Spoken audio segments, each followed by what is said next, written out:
Season on the line, 4th and 11. Butka looking downfield, throwing, incomplete, broken up at the 10-yard line. And Oldbridge is headed to the NJSIAA Central Jersey Group 5 Championship game. There's one in the flat. Good catch that time by Ransom. Ransom with a lot of room. And a good block by Delonzo down the field. And Ransom is gone. 57 yards to the house. 2-2. Swung on and miss. Strike 3. St. James Smithtown has done it. They are the 2025 New York State Little League Baseball Tournament champions. Drops back, throws all the way to his right. Has a man down the field, and he's got him! First play of the drive, touchdown, New York Green Wave! St. Aoki's season on the line. Goal to go from the 2. Kyles looks to run with it, pitches it to Sip, he grabs it, he's in for the touchdown! The final 25, and they're neck and neck. Kane looks like they have just a dash of a lead. Salisbury taking first. What a race!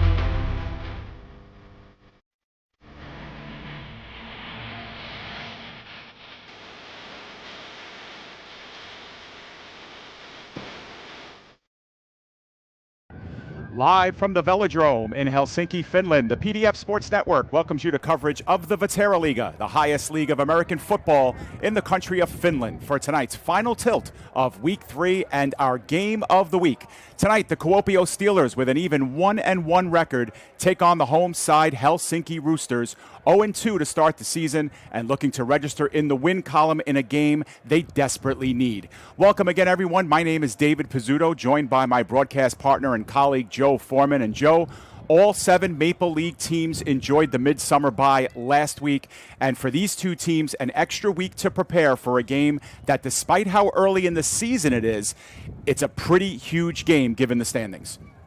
There's no doubt this is an important game for both of these teams, but let's start with what this game means for the Roosters. A win, and you're right back in the middle of the race for a playoff spot early in the season. A loss, and you're now 2 games off the pace and winless through the first calendar month of the regular season. It's not often you see teams recover from an 0-3 start, and should Helsinki lose this game, they will need to dig themselves out of a deep hole to reach the postseason down the line. As for the Steelers, this is a team that came into the year with high expectations, picked to finish second in the Maple League and expected to compete for a championship. With that being said, you have to think that this is a game that this team needs to have if those expectations are going to be realized.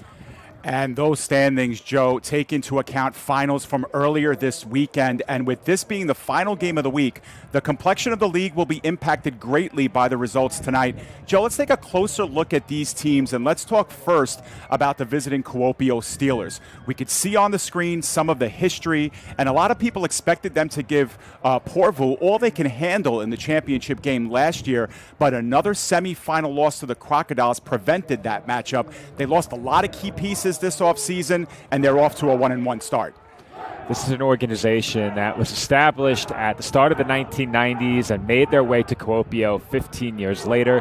They did three-peat as Maple League champions during a 3-year stretch beginning in 2020, that coming just 2 years after they began what has been a now lengthy stint in the Maple League. And speaking of that time in the Maple League, they have been above 500 every season since that 2018 campaign. Most recently, they were 7-4 last season and were eliminated in a league semifinal classic against the eventual Maple Bowl runner-up St. Aoki Crocodiles. And finally, as we take a look at what they've done this year, we see the surprise of Week 1 when a shorthanded Steelers squad dropped their game against the East City Giants. Last week, the team was able to get back on track against the struggling Saints.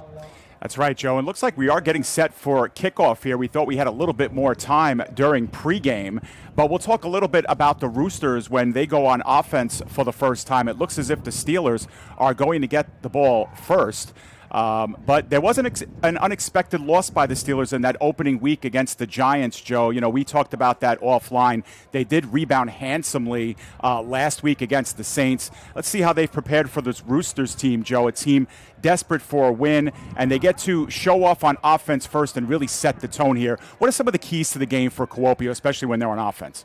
Well, I think Kuopio is a team that last year was a well-balanced team. However, you did mention key losses in Kahari Lane and Ethan Greenfield, and you have to think that losses that are so significant could potentially hurt that balance they had on the offensive side of the ball. But I think on the offensive side, their balance offensively was one of their biggest strengths. Now, taking a look back out toward the field, Dave, I'm not exactly sure they're kicking off, trying to gauge exactly what was going on. I think we may have had a special pregame ceremony first. So I think we're okay to pick up with where we were talking a bit more about the Roosters in a few moments. But to answer the rest of your question, for the Steelers, managed to maintain that balance on the offensive side of the ball.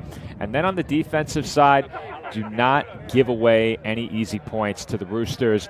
We've seen at times the Roosters offense struggle a bit, and if you have that key breakdown in the secondary or a big mistake on the defensive side, allowing the Roosters an easy score, that really puts you in a tough spot against the defense that has done some great things. And Dave, it appears you were right initially. We have kickoff coming up.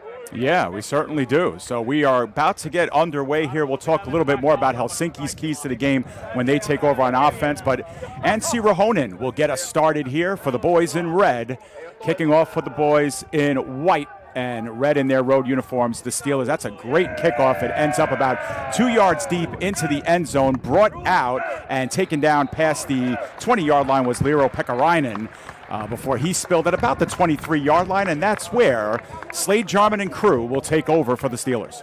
Well, I'm really excited to see Slade Jarman and this offense take the field for the first time. We mentioned what this Steelers offense did so well last year, maintaining a balanced offensive attack. They had explosiveness in the passing game down the field, and of course Greenfield in the offensive backfield consistently making big plays in the running game. It's still very similar group of play callers and coaches. I'd like to see what they do with some new pieces on offense. Yeah, there are a lot, especially at the talent positions, and they will hand it off first and foremost, and off left tackle, and gaining some healthy yards on his first carry, Tuukka Lehtinen. Big shoes to fill, Joe, with the loss of Ethan Greenfield. We know what a slash running back he was, not only in the run game, but the passing game as well. It's going to be a, running back complementary, by committee work here for the Steelers team. Yeah, and sometimes that works to your advantage. We saw how much they used Greenfield last year, and that definitely makes it very tough on a back, especially over the course of a lengthy season. And to have that running back by committee sometimes is a boost to each individual ball carrier. They gave him 4 on first down, and he carries again. Lots of red jersey there, trying to strip away at the football, couldn't get it out, but there was nowhere for Lehtinen to go. Again, tackle by committee, and the Roosters are able to hold him for a loss.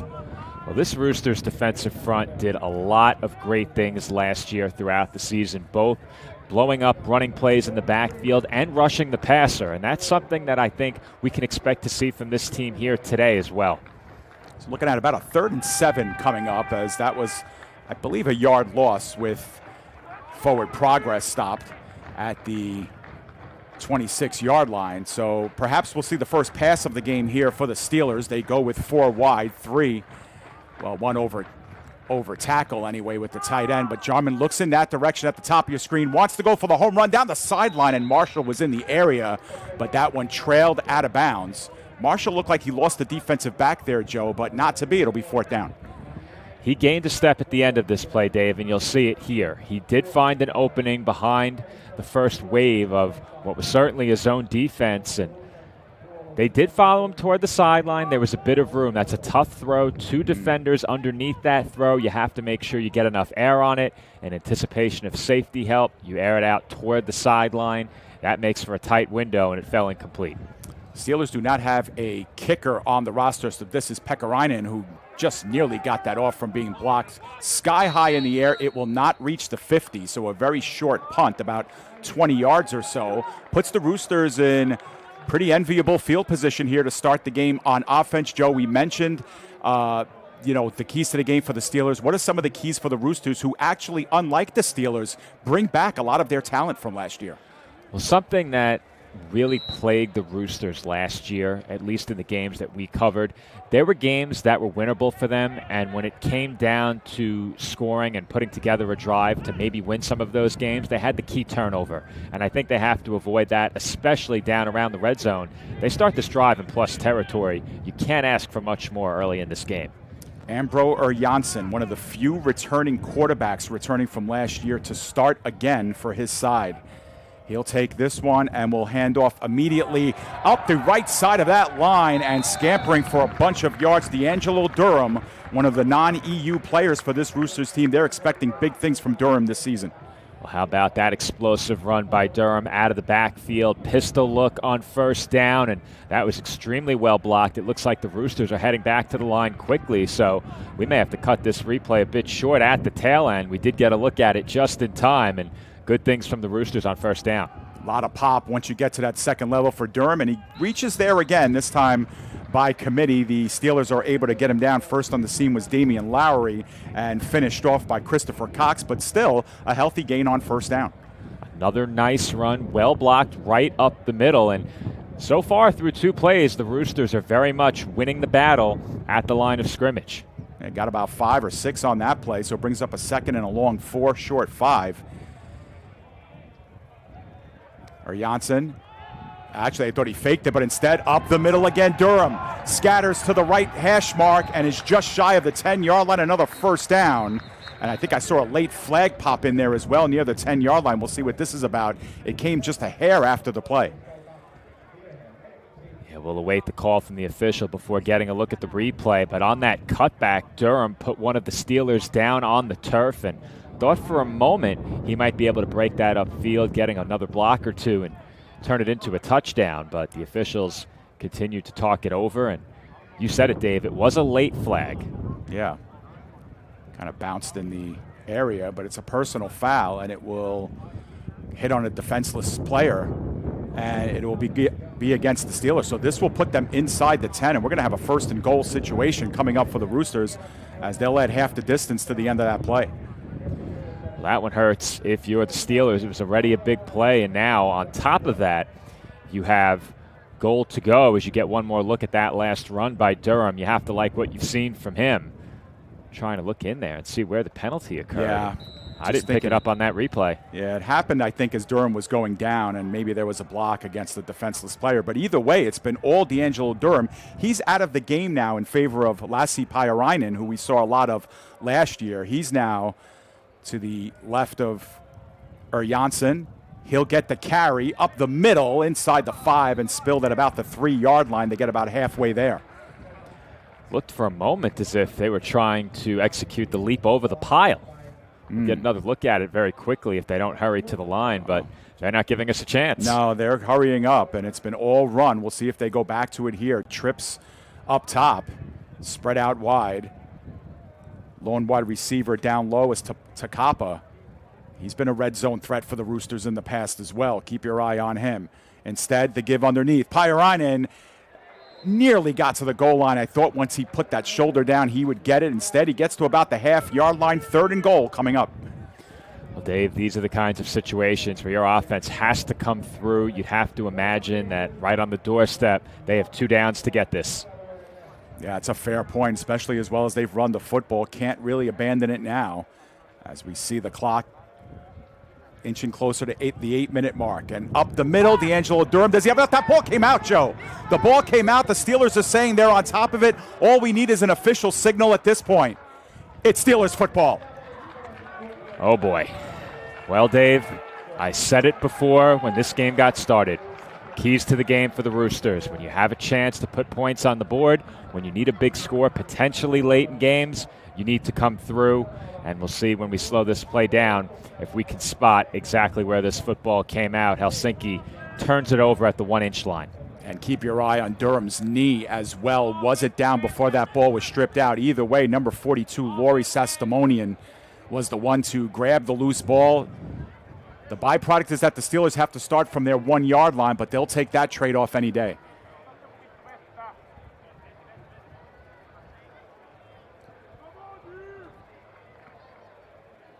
out of the shotgun. Jarman with the blitz showing for the Roosters. The give is underneath, and it is going to be bottled up in the backfield. Safety for the Roosters. So, Joe, they don't get the 6.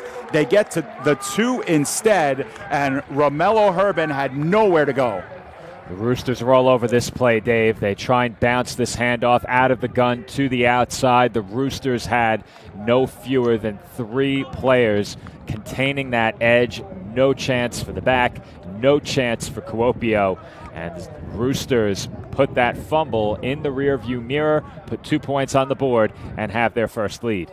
And who would have thought the Roosters with a 1st and goal at the Steelers' 6, 4 plays later, the score would be 2-0 Roosters. Can't make it up, Joe. We see it all here on the PDF Sports Network. And, it's not quite what they wanted, but they get the game's opening score. Yeah, here's one more look at it, slowed down just a bit, and you can see the discipline by the Roosters defensively. If they aggressively shoot the gap and try and take the back down in the offensive backfield right away, they don't get him. But that bounce to the outside and the discipline by the Roosters behind the line of scrimmage to stay home, read that play, and then pursue the ball carrier laterally, it gave that play no chance whatsoever. Yeah, blown up as I get to see the replay now. They wanted to go left the whole way. They did, and the Roosters, just with them creeping up to the line, you knew they were going to sell out and either put pressure on Jarman to get the ball out quickly if it was a pass, or that run blitz was timed to perfection. Nowhere for Herbin to go. And 2-0, and the Steelers have to give the ball back as well on top of it all. That one is played down and taken at about the 20-yard line, running with it and getting room past the 50 and past the 40-yard line as well. That is a great return that time for Corinthians Edmonds. First time we're seeing him in a Roosters uniform as well. Well, Dave, I was about to say right ahead of that kickoff, do you want to ask me that question about the Roosters that you had for me during the pregame? I don't remember what it was, Joe, to be honest. So we had discussed offline before going on for the pregame whether or not the Roosters could survive an 0-3 start. Oh, right. Well, they're certainly fixing to take our minds off of that start here. I had a little bit of a blip on my video, Joe, but we'll see if we're still synced up. As the snap comes to Janssen, looks out in the flat. That catch is made. All right, Dave, I think you're a bit behind. Vekamaki was the one to make it. We're going to give it a quick pause or two. We'll be right back with our video feed.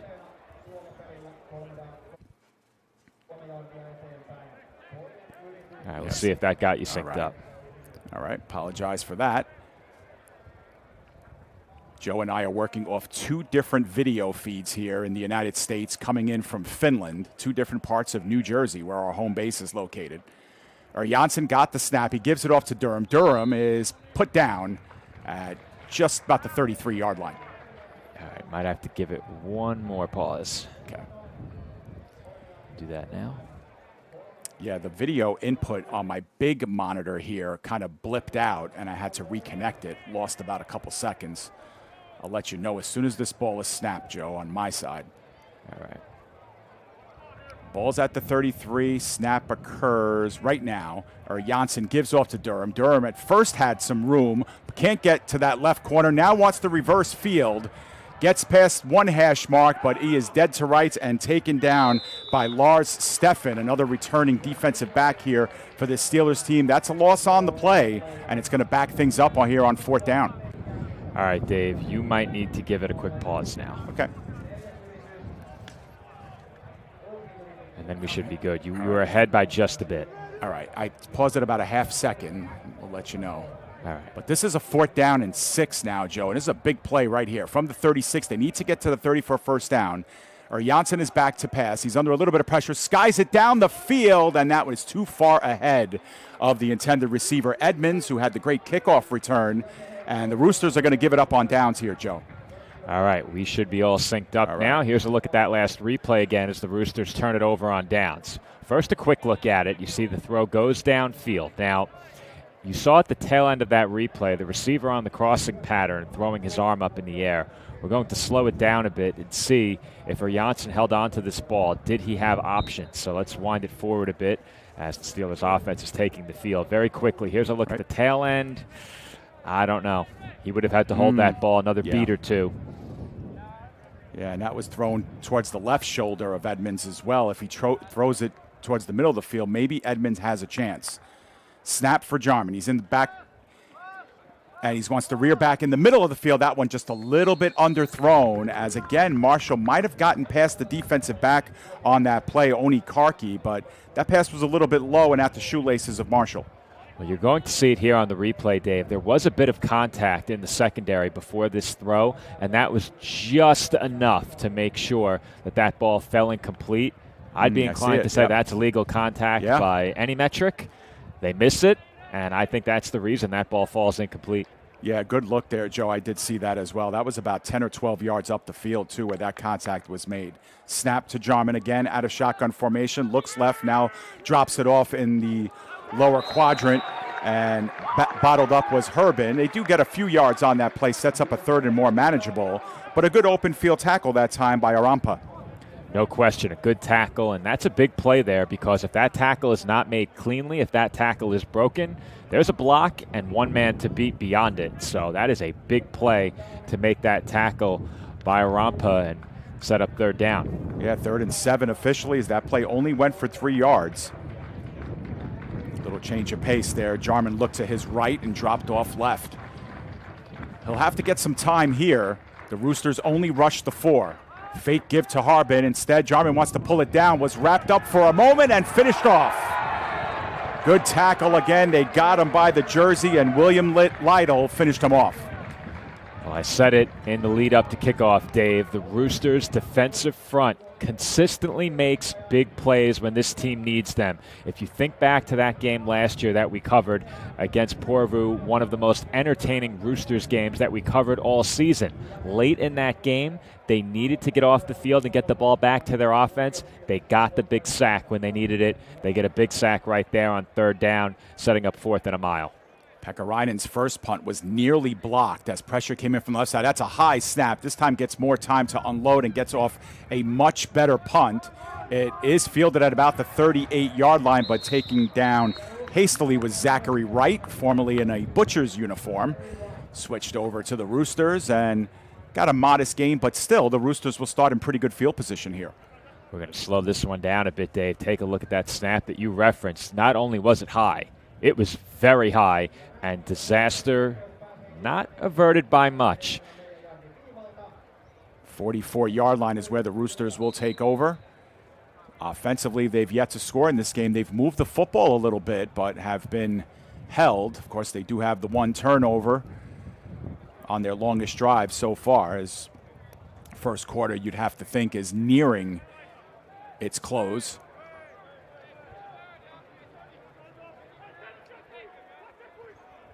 Janssen takes the snap. They've had success running the football. They go back to it. Durham really nowhere to go, and the Steelers sniff it out. Steffen was there first, finished off as well by Lowry. And again, a modest loss on the play, and the Roosters get stifled on 1st down. And that's one of those plays, Dave, where it looks like the Steelers simply decided you will not run the football on us. If you look around the line of scrimmage, I think they had 9 in the box, and as soon as that ball was snapped, the 9 players in the box immediately crowded the line of scrimmage. Yeah, and the Roosters' left side of that line kind of caved in backwards, and certainly the Steelers got the push that time. Officially a loss of 1, 2nd down and 11. Janssen has that one batted down and incomplete. Pass broken up by Christopher Cox, who gets into the backfield. Well, we spoke a lot about the Roosters' defensive front. How about some credit for the Steelers and the work they do around the line of scrimmage? You'll see here pressure coming off the edge, and I don't know if that's a blitzing DB or outside backer. That's Cox, the outside backer, and you said it, Dave. He gets a hand up, knocks that one down, setting up 3rd and long. Yep, and if that pass is completed, Pyrainen would have been one-on-one with the defensive back. Instead, 3rd and 11. Here we go. Modest pressure. The look is towards the sideline. Great pass and catch inbounds, and a nice grab by Edmonds to toe tap in. 1st down, Roosters. Big 3rd and 11 conversion. Big time throw by Janssen here and a big time conversion for the Roosters. They had been winning the battle of field position all game. They had the big turnover down around the goal line. They put it in the rear view mirror right away on the defensive side, and they continue to shift field position further in their favor now at the Steelers' 39-yard line. Yep. Another drive where the Roosters have entered into Steelers territory. We've been almost exclusively on this side of the field. To give us the Pyrainen underneath, he manages to get a modest gain of 2 before he's corralled by that first line of Steelers defense. Well, we've seen on early downs the Roosters have not been shy about handing the ball off. They have challenged the Steelers up front on the early downs, and during that opening drive, it went pretty well for them. The Steelers now standing strong on this drive. They got them into a 3rd and long. The question will be, can they get off the field on 3rd down should that situation come up again? And Joe, on that play, I saw a fan actually save a little kid from going down the ramp in the Velodrome. I don't know if you caught that. That was actually pretty funny. In the flat, the Roosters do get one off, and after a missed tackle, they get back to about the line of scrimmage. Rene Ruotulainen makes the catch, his first of the game, but it's going to bring up another 3rd and long here. Yeah, I wanted to see if I could get the replay of the fan rescuing the child who was definitely bound for the sideline. Grabbed him by the collar and kind of lifted him up with one hand. I did see that. Yeah. Little Easter egg for anybody who wants to scroll back and find it on their YouTube feed. So again, on 3rd and long here, 3rd and 8 officially, standing up in the pocket, Janssen drops it off to Durham in open space, and he uses the middle of the field past the 10 and tripped up there. It'll be 1st and goal for the Roosters. And wow, the pop-up speed from Durham, Joe, is pretty evident. No question about it, and Janssen stayed composed. He did not look to run too quickly.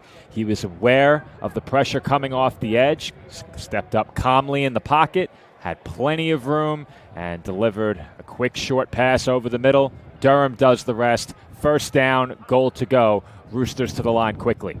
Yeah, and stepping up into that pocket, drew Christopher Cox into him. That sprung Durham. Durham now goes off right tackle left and right, and he scores the touchdown for the Roosters. 6 points on the board. Dunham makes up for that fumble earlier in the first quarter. And as we approach the end of one, Joe, the Roosters are up 8-0 on the Steelers.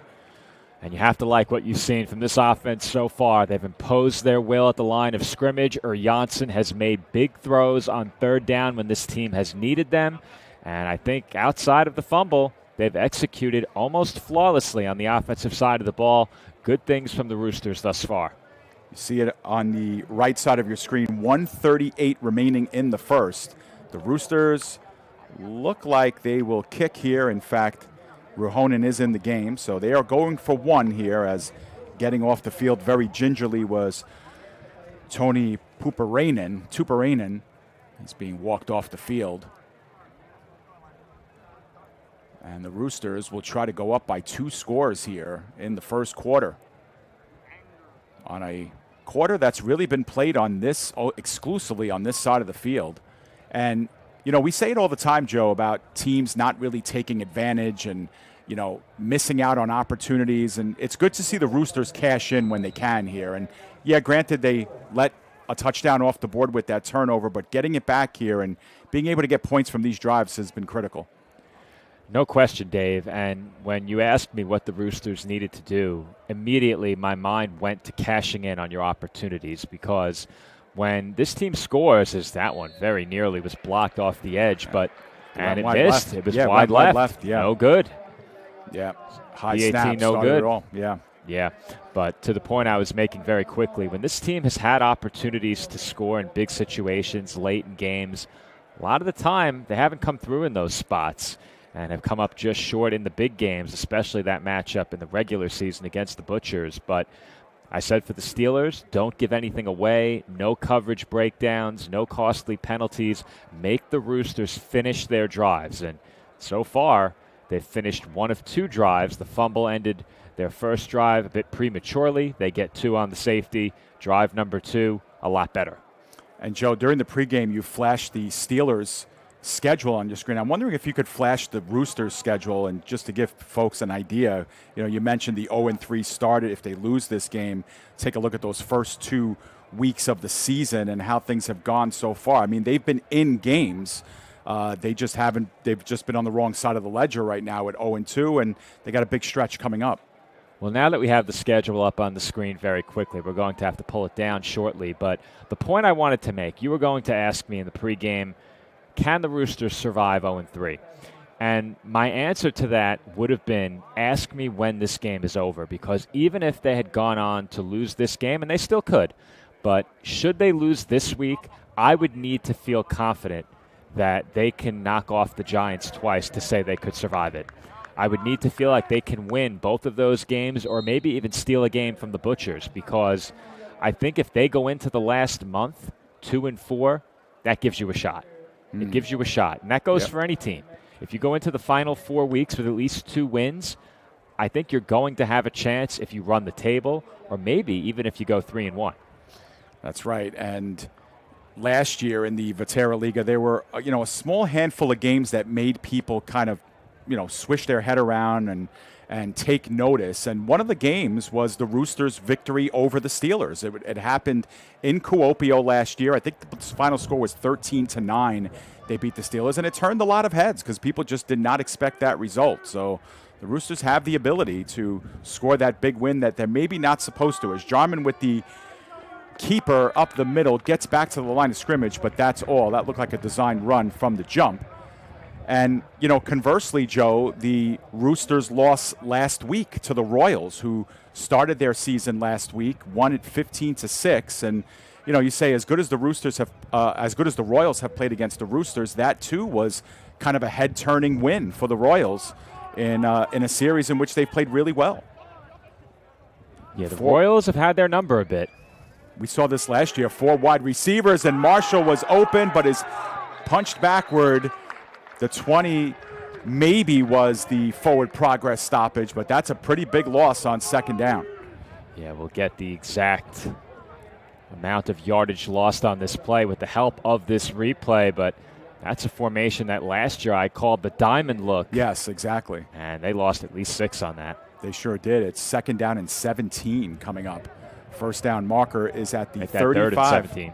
Oh, 3rd and 17. Sorry about that. But, yeah, with the ball spotted here at the 17, they need to get to the 30 here for 35 for a first down. Jarman will look to his left, looking towards the sideline, and that was tipped. Ooh. A little bit too elevated for it to be intercepted, but Zachary Wright, the only one in the neighborhood, and the Steelers will once again go 3 and out and have to punt. That's dangerous. We're going to slow this one down, but this could have been big-time trouble if this ball is elevated a little bit less. I think he expected his receiver to sit down, and he ended up turning that route up the field. Yeah, you could tell from the body language, too, that Daniel Rubenstein was like, wait, where's that ball? Kind of had his hands out to his sides. But instead, they'll have to punt yet again here, as we are still not past the first quarter of this one. Skied up by Pekarainen. Decent punt if it takes a Steelers bounce. Kind of pops up in the air. Roosters got to get out of the way. And the Roosters will start in their own territory, but just shy of the 50-yard line. Once again, they will start a drive in very good field position.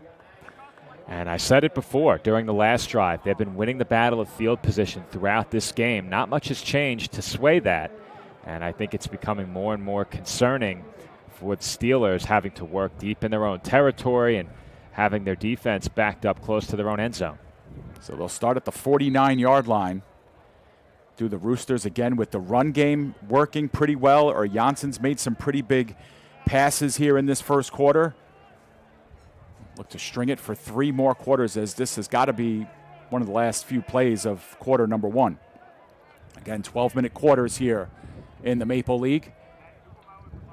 No one in the backfield with her. Jansson turn around and dump off to Pyrainen, trying to get the first wave to miss, and punches forward for a good gain of about 5 as Steffen brings them down on the Steelers side of the 50. Very quickly, Helsinki back in plus territory, early downs. This time they go empty in the offensive backfield. Once again, they're going to try and work quickly as the first quarter does come to a close. We'll get one more look at what was a screen pass setup and a gain of 5 on first down. Will bring us to the end of the first quarter. Roosters leading the Steelers 8-0.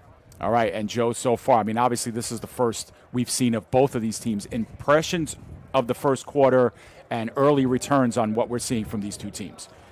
If you're a fan of Helsinki, you have to be very pleased. And I wanted to make a point as well, going back to our discussion on the Roosters before very quickly. You take a look down their schedule from last year, and you mentioned the head scratchers. They had the loss to the Royals early in the year, 9-7, then went on to beat them 48-0 later in the season. They also had a loss to the Saints in the final week of the regular season, 13-9. They had beaten the Saints 59-0 in week 4. This is a team that has very much exemplified the premise you don't really know what you're going to get week to week. I think the big consistent part of what they've done is their defense has been really good in just about every game that we've seen from this team the last 2 years. Absolutely. And on the other side, Kuopio, they didn't land that shocking win last season. They almost had the Butchers during the regular season, lost the game by 5, but they too suffered a couple of head scratchers, the loss to the Roosters early in the season, and then, Joe, the semifinal loss to the Crocodiles on their home field. They had a lead. I believe they had a 2-score lead at one point in that game, and they surrender a touchdown on the game's last play and then lose it in overtime. In a season where, if you're a Steelers fan, you think of what could have been, and they lose for the second straight year in the semis. And when I look at the Steelers last year, I look at this team now as an organization that, for the last 2 years anyway, has started perhaps a bit slower than you would have liked. They lost 2 out of 3 to begin last year. They're 1-1 coming into this game, but they could realistically fall to 1-2 again. They did that last year as well. Yeah, that's a good point. They did finish strong. And the give is up the middle to Pyrainen. And Pyrainen springs forward, is going to be just shy of the first down marker. It'll be third and very short. But still a good mix of run and pass here for the Roosters. Definitely a well-balanced set of offensive plays called by the Roosters early in this game, and they are sticking with the tempo. And based on what we saw last year, I can't say that's something I expected coming into this game. Yeah, it's a fair point, but the Steelers' defense has been on the field a lot here in that first quarter, as the Steelers have gone consistently 3 and out in that first quarter. On third down and very short, they'll work it out in the flat. Good opening hit, but Pyrainen on the second effort is able to dive forward for the first down. Absorbed the big hit there, Joe, but was able to rebound and get the first. Forget the completion. We'll slow it down and take a look at the collision that ended this play. We may have to cut away if the Roosters hurry it up, but watch this collision at the end of this one. That's a great play by Pyrainen to make the catch, knowing that a big hit was certainly coming. He meets it head on, and he wins that battle. Yeah. And then the second effort picked up the first down. He did not have it after that first contact. He had to continue fighting. A job well done. Sestamonian absorbed the hit as they work it on the sideline again, and that one too far past the sideline area. Rubenstein, the intended receiver. It'll be second down and 10.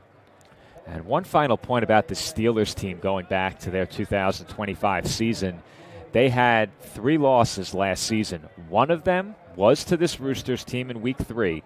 The other 2 to the eventual champion and unbeaten Porvoo Butchers. Right, and they had a big loss in the opening weekend and then followed up with a game with that a lot of people think the Steelers probably should have won. They were winning for most of the game, and that game ended up losing 42-37, I believe. Yep. And, yeah, the Butchers were able to take 2 of 2. On second and 10, they work it again in the flat and able to turn and push up the field for the first down and more. Great job that time by Rotalainen, who was able to kind of pirouette near the line of scrimmage and do the rest on foot. That's a well-designed screen pass here. They got the ball out just quickly enough to make sure that that play could get going up the field. If Janssen holds that ball any longer, there's a chance that's intercepted. But he was quick getting it out, decisive, and that's a well-designed play to get your receiver matched up with what I believe was a linebacker coming from the middle of the field. Stringing together the first downs. They are at the 24-yard line now of the Steelers, threatening again. Janssen, good pocket, middle of the field. That one thrown behind Rubenstein, and that time Rubenstein was open in the middle of the field. Yeah, those are the kind of plays you have to have, and you don't get away with missing too many of these. I think it's fortunate for you this play came on an early down rather than a critical third down. And already leading by 8, we're approaching that area in the field where you start to question, would they, wouldn't they, in terms of a kick? I think you'd have to get a lot closer than this, but we're getting near to that area right around the red zone. Yeah, looking at that play again. Rubenstein was wide open in the middle of the field. That's just a poor throw by Janssen. But they go with 4 wide receivers over on the right side. D'Angelo Durham coming out of the backfield, but that one's incomplete. That was not a lateral there, and it'll be 3rd down and 10. They tried to set up another screen here, Dave, and Janssen appeared to deliver a good throw. Let's see. I think so too. Oh, that's right on the money. Yep. And that's going to leave your back with 1 man to beat. That being said, the man was right on him when that ball hit his fingertips. So I don't know if that play was going anywhere without a big-time broken tackle. Yeah, it's hard if you're Durham with your back to the defense, not knowing what's behind you there. So itchy fingers there, drops that ball. 3rd down and 10. Janssen getting pressure from his right side, scampers to the left. That one is thrown and dropped. And Durham again had that one go off of his fingertips. Not the perfect ball that he would want, Joe, but that one needs to be caught. I think when you look at this on replay, you'll see that you're right, Dave. It was not a perfect ball. It's one that I think if you're Durham, you have to go down and get it. He wanted to catch it in stride. He wanted to keep running. He wanted to give his team a chance to find the end zone, which I think they do if he catches that in stride. But I think you just go down and get it, pick up the 1st down, keep the drive alive. Now we're going to see a field goal of about 43 yards.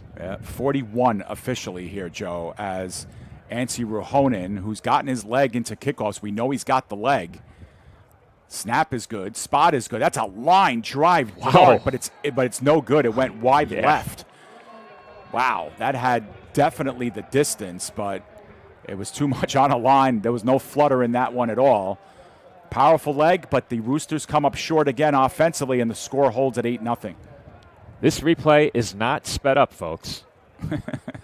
That's a screamer, and then it took a wicked left turn and ended up wide of the uprights, but that's a big leg. Yeah. I don't play golf, but I would reckon that would be the kind of slice that you would see on one of my shots. Yeah, the only golf I've played is at a facility we have here in the U.S., Top Golf, and it did not go well for me. I thought you were going to say mini golf there for a second. I've done plenty of that. True. Up the middle, and the catch made in stride, Rubenstein. He is going to go the distance for the touchdown. One play from the 24-yard line, 76 yards, and Rubenstein makes it hurt. Well, you and I are talking about a hole-in-one. How about a one-play touchdown on this drive? 6 points on the board for the Kuopio Steelers. And this one, as you said, Dave, a strike. You can't put it on your receiver any better than that. Rubenstein receives it in stride and goes the rest of the way with no resistance. Well, I'll tell you what, Jarman has missed on a couple of passes, but that was an absolute dart right into the midsection in stride for Rubenstein, and he picks up the touchdown. And it's like Pekarainen is in, so we'll see if the 1-point conversion is in play. It looks like that is what's going to happen here. But we saw the Steelers, I don't want to say exclusively, but I would say about 75% of the time go for 2 in these situations, and now they're going to ask for time to talk about this one. They're only down, they are down by 2, so the 2-point conversion would even things up. But cause for a decision here in the early stages, and head coach Uranen is going to have a chat. Well, I think if you're confident in a specific play to pick it up, you go for 2 here, but the book usually says don't chase points early in the game. Yep. Is it chasing if you gave up a safety? The score is still the same, 8-6, regardless of how you gave up the 8 points. But I think if you have a play you're confident in, you break that play out here. It doesn't appear that's what they're going to do. Yeah, Jarman is also the holder, so Pekarainen being in the game in the backfield leads you to believe that they're going for 1. But this is a pretty interesting huddle here for a team that's only trying to kick an extra point. So we'll see what they have up their sleeve. Coming out of a timeout, too. So Roosters have to be attentive here. But Pekarainen with the right foot will look to put this one through. It's also a line drive, and this one is indeed good. So the Steelers get 1 point closer. It's 8-7 here in the early stages of the second. And we'll get one more look at that touchdown connection. Jarman to Rubenstein, and it didn't take very long. Not at all. And again, good clean pocket. Jarman did not hesitate. He saw Rubenstein make the break, and that one was in stride. And on a couple of passes earlier, especially in the first quarter, those two were not synced up, and they certainly looked at on that play.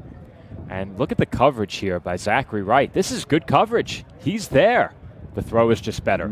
Yep. He threw him open, because if that ball is anywhere off, especially by not leading him enough, that's straight to right for an INT. So that's a really great ball from Jarman, and not bad coverage by Wright. He was there, just a better throw. Yeah, Wright tried to kind of undercut it too, instead of playing that back right shoulder. And yeah, Rubenstein with the Jets made him pay, because no one was catching him once he made the catch. And that's the plight of being a defensive back. You're in a position, the ball is in flight. Do I play the man or do I play the ball? And sometimes you play the ball and get burned. Yep, 76 yards as Pekarainen puts one through the uprights on a bounce, and that's going to be a touchback. And so the Roosters will actually have their worst starting field position here. As we approach the midway stages of the second, Roosters scored their 8 points on a safety and a touchdown, with the conversion failed. And the Steelers have just slapped back here and made it a 1-point game. And remember what we said early in the game, Dave, about the Roosters finishing their drives. Right. They get down close to the red zone again on that last drive, and they had 3 straight drops. First down, second down, third down. A bit surprised to see them get away from the running game to that extent as well, with 3 straight throws. Yeah, that's a good point. When that ball was sitting at the 25-yard line, they do have Durham in the backfield. He's able to sidestep to his right and power forward for a gain of 5 on first down. And that's what we were used to seeing in the first quarter, you know, setting up second and third and manageable. And like you said, they got away from that late on that drive, and the missed field goal. Earlier they had a fumble inside the 1-yard line. So they've left some points on the table themselves and trying to get back to basics here.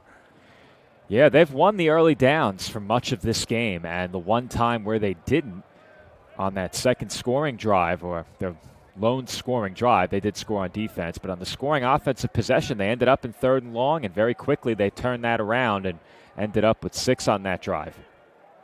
Janssen this time shovels it forward and dead to rights with nowhere to go. Rudalainen, and the Steelers are able to sniff that out. They were not fooled, and Lars Steffen, as he's done for most of this half, with a big open field tackle in the backfield, and the Roosters go backwards big time on second down. We're looking at about a 3rd and 12 coming up.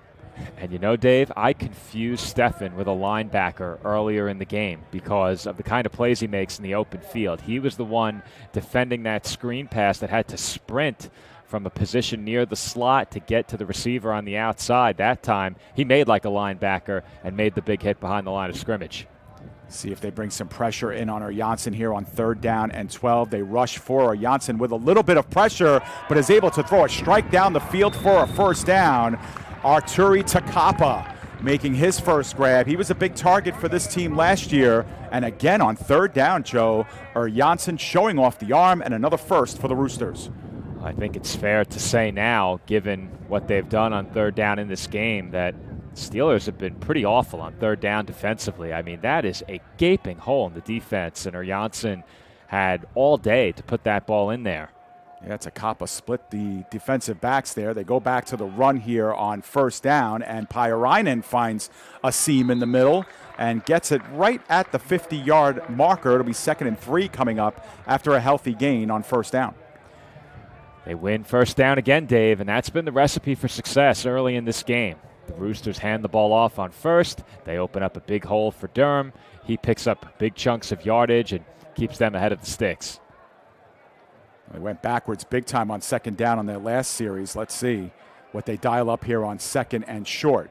Janssen stepping up in the pocket, looking sideline, elevating and making the one-handed catch. Rudalainen. That was a highlight reel play. One of the best receptions we've seen in the Maple League this year, Dave. A good ball and a better catch. That is a spot where only your receiver can get it, and going up to get it, Rudalainen did. That was gorgeous. trapped it right in his shoulder pad with the right hand. Big play, a gain of 20 yards, and they set up at the 30. Now they work in the flat. Ruotolainen again makes the first wave miss. Heading towards the first down, has it as they set up at the 20-yard line here, another first down. You know, it's not like the NBA, Dave, with the pace of the game, but the Roosters have really sped this one up. I think the Steelers need a timeout here. Yeah, they need to regroup. And just the change of pace from running on the interior to throwing towards the sideline, throwing down the middle, and then working at the periphery. They've got the Steelers backpedaling a lot here, and now they go trips up high. Durham is the running back in the game. He receives it, finds a little bit of a seam, held up long enough for the Cavalry to come in and finished off by Raponen. Modest gain of about 3 on the play. Finally, the Steelers able to slow Helsinki down just a bit. And if you're the Roosters, you'll take a gain of 3 on first down, but if you're the Steelers, anything you can do to slow down the pace at which the Roosters are working offensively, you'll do it happily. And you could see there the Steelers piling on just a bit at the end of that run, trying to keep Durham on the turf a bit longer, and they spread it out here. Just Durham in the backfield, trips to the top. Yeah, still want to go quickly, and the quick pass out in the flat. That one was dropped, however, and no reception made. Again, they were looking in the direction of Ruotolainen, who's been busy here on this drive, but right on top of him was Cox. Yeah, and I think it's fortunate for the Roosters that this ball was dropped, because this is probably going for no gain, maybe a loss of a couple. It looked like it would have been a loss of 3. Yep, and that was Stefan, actually, not Cox, to break that one up as well. But it's a 3rd down and 7 coming up. Can they dial up another successful play on 3rd down? Or Janssen steps up in the pocket, throws that one, and that one really got away from Janssen. I think that you could just tell. I don't know if his arm was hit on that play, Joe, but that one escaped his hands, looking ugly from the start. Incomplete, 4th down, and they will kick again. And I would argue, Dave, that's the first 3rd down stop that they've earned in this game, because it was a big-time drop that ended the drive for the Roosters on 3rd down during their last possession. But this one's going to be about a carbon copy. Officially, it's a bit closer, in fact, about 5 yards closer. Yeah, 35 yards. We'll see if the Roosters can cash in here on this drive. Oh, that's a skipping ball on the turf. That kick is up, and it is no good. Wide left again. They did a nice job to get that snap down and to get that ball at least teed up for Ruohonen, but he's 0 for 2 in the kicking game, and the score stays at 8-7. We'll focus on the snap here first. Oh, yeah, it's a really bad snap, but there was a lot of time, especially with the strong recovery on the hold, and he just has not had it. He's been wide left on all of his attempts, if I'm not mistaken. Yeah, and that was another kick where by the time that ball landed, it was 15 yards past the goalpost. So the leg is there. It's just the accuracy. And again, the Roosters leaving points on the table. That one thrown in the flat, but that had a lot of mustard on it for Rubenstein, the touchdown maker of the last drive. And we'll have a 2nd and 10 coming up. Well, the Roosters now, with a missed PAT and the 2 missed field goals, have left no fewer than 7 points on the board.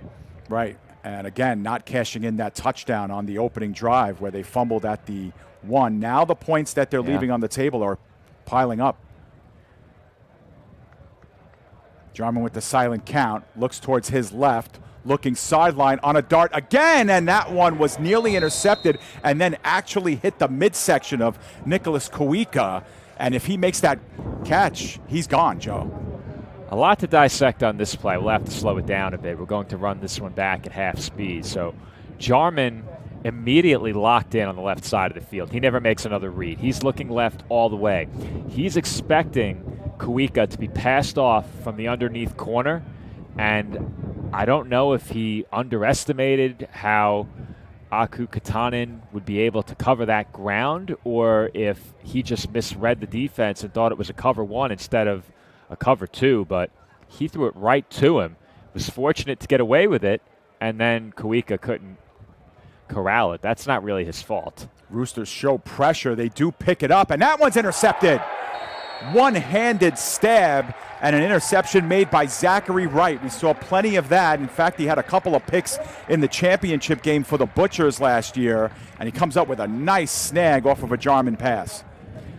Well, this one looked like a bit of a lower risk throw. He kept it toward the sideline. It was a one-on-one jump ball, and Wright made like a wide receiver and took that one away. He said, "Fool me once, shame on you. Fool me twice, shame on me." He went up and took that one away from the receiver. How about that for playing the ball? Gorgeous. We've seen a couple of really nice catches, right? Almost at the same yard line marker, except this time it comes up defensively, a one-handed stab, bringing it down. Great play by Wright, and it sets the Roosters up again with excellent field position. They start at the Steelers' 35. Trips on the far side, but it's Pyöräinen who's able to escape the first wave and takes it out of bounds. Close to the first down marker, he'll be a couple of yards shy. But again, another solid run on first down. Looks to be about 4 yards short, so 2nd and 4 coming up. And Dave, if you're the Roosters and you go into halftime leading by any less than a touchdown, I think that's a massive disappointment given where you are right now. They need to find a way to punch this in. Yeah, I think this is the 4th time they've had the ball inside the 30 here of the Steelers. And they only have the one score to show for it. 2nd down and short. See if they continue with the pass, with the running game. They do to Pyöräinen. Pyöräinen, a little bit of a stutter step, but is able to turn his back towards the yard marker and the first down marker, gets it, and a late flag comes in. See if this changes anything with the penalty marker, but the Roosters continuing to do what they've done so well all game. They win the early downs, and they've had opportunities, that being the Steelers' defense, to get off the field on 3rd and long, but many times they have not done that. They did on the last drive, and they'll hope for a chance here, and they might get it as the Roosters are called for holding. Yeah, it was the player who actually grabbed the jersey of Pyöräinen who was actually being grabbed, and that's where the flag came in. So that's a pretty good call there. And it'll be backed up from the spot of the foul, so it brings up a 2nd down and 12. That's a costly one there because it now pushes them past the 35-yard line as well. Steelers in a good spot here to hold. Again, 3 wide receivers up near the top of your screen. Janssen looks in that direction, decides to pass off into the flat, but that one too low for Durham with Giacomoni bearing down on him. It'll be 3rd down and long. Well, here we go again, Dave. 3rd and long, and if you're the Steelers and you come up with a stop here, there's a chance that the Roosters go for this. I don't think they kick from here. I don't see any way they kick from this distance. So you might have a chance to get good field position or at the very least a punt. Yeah, or Janssen didn't pick him up, but he did have an open receiver in near the right hash mark on that last play as well. 3rd down and long. They look in the flat. Ruotulainen makes one miss and gets bounced down at the 31-yard line. And that's where it will be 4th down and about 7 coming up. And we will see what they do, Joe, to your point. Do they kick a field goal here again and try their luck? But it looks like Janssen staying out there. Yeah, there's no way I'm trying another field goal, especially from where they are on the field. And there's no way you punt from the 30. So I think that leaves you with one option. They're going to go. 4th and 7. Same exact formation again. Trips to the right side. They look middle of the field. Now looking with a step up for grabs and incomplete. Both defensive back and wide receiver had a stab at it, but the play was made in the end by Tuukka Mäkelä, and the Steelers are able to get off the field defensively. Well, Mäkelä made a great play right there. Initially, I thought this was going to be completed, or Janssen just didn't get enough on this ball. And again, there was illegal contact as well. Yep. Yeah, that's illegal contact. There's no question about it. But ultimately, it's a jump ball won by the defender. And all you have to do is find a way to get your hand in there and break it up in that situation. And Mäkelä did just that to his credit. But that's holding. That's not even illegal contact. That's holding. Yeah, for the most part, the officials have let them play, especially in the secondary. That's the 2nd or 3rd time we've seen that. Jarman takes it on his own. Good little ball fake there, and he's close to the 1st down, about a yard short, as Jarman has an extra push there for Aku Katainen. And a flag comes out, yeah. Well, Dave, he was one shed tackler away from perhaps breaking this one for a touchdown. The officials will talk this over, but if you look here, as he bounces this out left, leaves one. And if he's able to make that defender miss and continue toward the left sideline, that's big-time trouble. Yep, and it was, again, an unsportsmanlike foul on Jarman, so that's going to back them up. And that's, we haven't seen a lot of unforced errors in this game. That's one. Jarman gets a great play on first down. You talked about winning the early down show. That's one where they do. And then you take a bad penalty there, and hopefully they don't rue that mistake. It'll be 1st and 10 again after backing them up to 10 yards.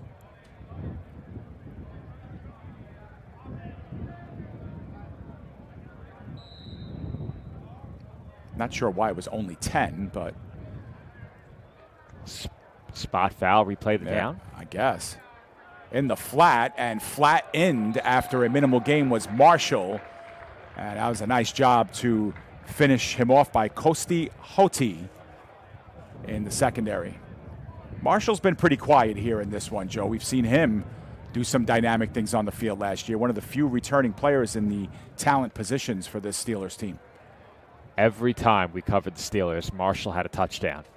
All right, if I'm not mistaken, I think every time, without exception, he scored. He's got 2.5 quarters here to keep up that end of the bargain on PDF Sports. Meanwhile, the give is underneath and good enough for the first down as the Steelers go back to the run with Lettinen, who had a couple of big carries in the first quarter early and has been quiet pretty much ever since.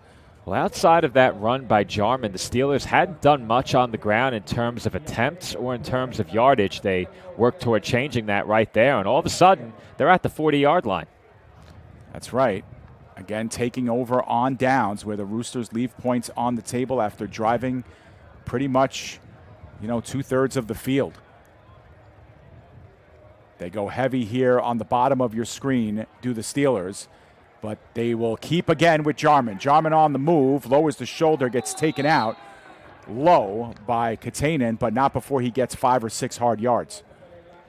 Well, his receivers blocking ahead of that play needed to make this one into a big play, and you'll see that the defensive backs of the Roosters do win that battle, as the entire defensive front for the Roosters was fooled by this play. Yeah. It was 3 on 3 out there, and it effectively became 3 on 1. With 3 red jerseys pursuing Jarman. 2nd and 4 again, keeping it manageable and getting healthy yards on first down. They once again go trips, this time on the far side of your screen. The fake underneath, that one thrown in the flat, dangerous play, but Marshall is able to make the snag, get past the first down, and a little bit more. Wow, the Roosters timed that almost perfectly, Joe, and almost got to that ball, but Jarman put just enough mustard on it to get it over to Marshall. Well, that sure was close, wasn't it, Dave? Yeah. Extremely close, and they read it perfectly. Sprinting in was Aksari Topola, and the linebacker nearly came away with a pick. That's a dangerous throw, but you'll take it. It picks up a first down, and Steelers keep moving. They're in Roosters territory now. They play a little bit more of a bunch formation here. Jarman rolls out, middle of the field, wide open, and the catch made by Rubenstein again. He got past the defensive backfield, and Zachary Wright was late getting back to him. Another huge play, this time with Jarman rolling out, and he put it right between the ones. A lot of the time, if you're a coach and you see your quarterback put this ball up in the air, you're about to exclaim, "What are you doing?" But in this situation, Jarman showing off a cannon, rolling to his left, throws to a receiver not only moving to his right, but a receiver who was moving upfield as well, and he delivered a strike. Credit to Wright on the tackle, as I believe we've either reached the 2-minute warning or the Steelers called for time. Yeah, I was trying to pick up the public address to see what it was, Joe, but I did not get it, so we will see. But it might be a little too early for the 2-minute warning, at least, logistically, but could be. But either way, it's a little bit of a reprieve for the Roosters here, who are kind of on the ropes in a game and in a first half where they don't – it doesn't feel right that they be down on the scoreboard here, but the Steelers gobbling up the yards now on the doorstep of another score, and if they can get up here at halftime, they've got to feel really good about this first 24 minutes. I can't put it any more mildly, Dave. If I'm the Roosters and I go into this game at halftime trailing, I'm sick. Yeah. They have dominated much of this first half outside of one big play earlier in the second quarter that put the Steelers on the board. And now on this drive, it appears the Steelers' offense has really begun to find it. And that puts you in a dangerous spot if you're the Roosters, because the Helsinki offense, once again, has been unable to finish drives. And we have a 1st and goal coming up here. And to your point from earlier, Jarman's throw was a good 35 yards in the air, left-handed, rolling to his left. Not totally across his body, but that is a nice strike. And he's starting to get warmed up here in this one. He's going left, receiver going upfield and slightly right. I think the fortunate part of the equation is that he was already on the left hash when Jarman released the ball. 1st and goal. The give is to Harbin underneath. He's wrapped up immediately. No gain on the play whatsoever. In fact, maybe a loss of 1 puts him back to the 10. 2nd and goal upcoming. I would not have been shocked to see a play call where Jarman kept it. They've had success on getting the Roosters defense to bite a couple of times. If you look at that play as well, there is nobody wide of left tackle for the Roosters. Yeah, good point.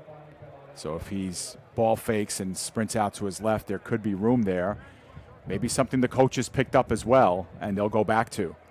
They go heavy on that left side this time. Rubenstein on an island here on the right, but the give and the fake does go to the left, Joe. They called your number, and Jarman takes it in for the score. Well, Dave, I make the joke all the time. It's the first time I'm going to make it on air. There are ball knowers and non-ball knowers. I fancy myself a ball knower. And on that play, they do call what I suspected they might after that look on 1st and goal. Here's another look at the 2nd down play call as Jarman takes it in for a touchdown. And the Steelers go in front 13-8. Credit on the edge there. Setting that edge was Kuopio. He did just enough to spring Jarman around the edge and into the end zone for the touchdown. Yeah, you caught it as well, Joe, with Kuopio. And I think what was good about that block is he released at just the right time. Because if he holds that block even a half second more, he's going to get called for a holding penalty. As we have a flag here and a delay of game here on the point after attempt. Actually, they were going for 2. But they'll have to back up 5 more yards to get it. Our score is 13-8. I'm a bit curious, if you didn't go for it before, why choose? I know why they're going for it, to go up 7, but if they didn't go for it down 2, I'm surprised they looked to try and put extra points on the board up 5. We'll see if they get the 2 this time. Jarman, with heavy heat on him, has to dish that one away. Kuopio, the only one in the neighborhood, but too far extended towards the pylon. 2-point conversion fails, and the score remains 13-8. Yeah, that play not only didn't work, but they were going to complete this well short of the end zone. It's almost as if this play was called for the previous spot, and the play call remained the same. Kuopio wanted a hold as well, but that looked like pretty good coverage, still within the 5-yard zone. But if they didn't call the 2 that we highlighted earlier, there's no way they were calling that one. Exactly. Not exactly. A chance. Exactly the point I was going to make as well. In a game which we've seen plenty of hand fighting and jockeying in the defensive backfield, that is not going to be called. And, you know, the Roosters did get home, too, and get some pressure on Jarman that time. So, lead stays at 5. Touchdown. Yep. Good block up the field to the end zone as well by the wideout. Didn't catch who it was on the outside there, but he drove his defender through the back of the end zone. Yeah. All I saw was a white jersey engaged with man in red, and man in red was driven off the screen. Yeah, if you're going to run plays like that, you need your wide receivers and everybody else other than the linemen to do their jobs, and they sure did that time. The good kickoffs continue with this one landing deep into the end zone for the touchback. No chance to return. But the Roosters now, for the first time really in this game, the pressure squarely on them here to respond. They have done everything in this half offensively, Joe. They've run the ball pretty well. The passing game has been on point. Their third down conversions have been pretty good, but they've just stalled at the wrong time. They've missed a couple of field goals. They had the turnover early in the game at the 1-yard line, and they've left a ton of points on the board. They need points here.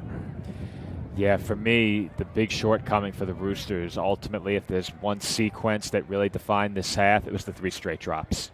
Yeah, it's a good point. When the running game was working well at that time as well. Yes, that too. Janssen, plenty of time, drops off in the backfield to Durham. Durham, this time sure-handed, makes the catch, and I believe we'll have enough for the first down. We'll see where they spot the ball and whether they move the sticks or not. They do. And at the 35-yard line, he gets 10 exactly, and they'll move the chains. The way he got out of bounds there, I think the stoppage we had before must have been the 2-minute warning. I agree, Joe. That's a fair point. Looks like the Steelers will continue to rush only 4 and will drop everybody else into heavy coverage. The Roosters look to work quickly. That one might have gotten blocked right at the line of scrimmage, so 2nd and 10 coming up. Here's a look at the play that picked up the first down. And also, I should note, ahead of that previous first down play, the one that just happened, not this replay, if you look at where the Steelers were defensively, this looks like a shell coverage, right. More of a prevent style look. They're not fully committing to the end zone, but you could see they're giving a big cushion. Yep, allow the easy yards. And there's one in the middle of the field, and that's a strike. Good enough for a first down and more. A pickup of 25 on the play. The Roosters move the sticks. And remember, the clock does stop until the chains are reset. So a little bit of a breather here as Santu Vekamaki makes the grab. And I do believe that Helsinki called timeout there following that completion, but you can't do that. Yeah, that's too easy. And in the middle of the field, there have been plays to be made here for the Roosters. They misfired on a couple, but we've seen these kind of seam routes work really well near the hash marks. And there's another example. And if you slow this play down, you can see exactly where the receivers get passed off. It's trips to the right, and you have 4 white jerseys in the area. One receiver sits down underneath, one is sitting at about medium distance, and then as soon as the slot receiver cleared that second defender, there wasn't a third waiting in that seam, and that's where the pass is completed. That's a well-timed throw by Janssen, right on the money, and importantly, he also protected his receiver on the back end of that play as well. Didn't throw him straight into a hit from a linebacker, got it out in time to prevent the hit from the safety. Time for a precious few handful of plays with the Roosters down to 2 timeouts. Here they go from just inside the 40. Janssen looking sideline on the near side. The catch is made by Edmonds, and he promptly goes out of bounds. Again, a lot of cushion there, Joe. Edmonds just kind of camping out near the 20-yard line, makes the grab. That's way too easy, and I think the way the Steelers have defended in this game in terms of their pass coverage, they really haven't made any critical mistakes. The critical mistakes have been on the Roosters side, and now they've gotten ultra conservative and made things very easy on Janssen. And again, on the cusp of the red zone, they fire it out near the sidelines again. Rutanen makes the grab. Not enough for the first down, but good for another set of yards, and it stops the clock. Way too easy, Dave. Way too easy. I think you're more okay with that play than the prior plays, but they're in the red zone. They're almost at the 15-yard line here. Gain of 5. In no time. 2nd and 5 here. Here we go.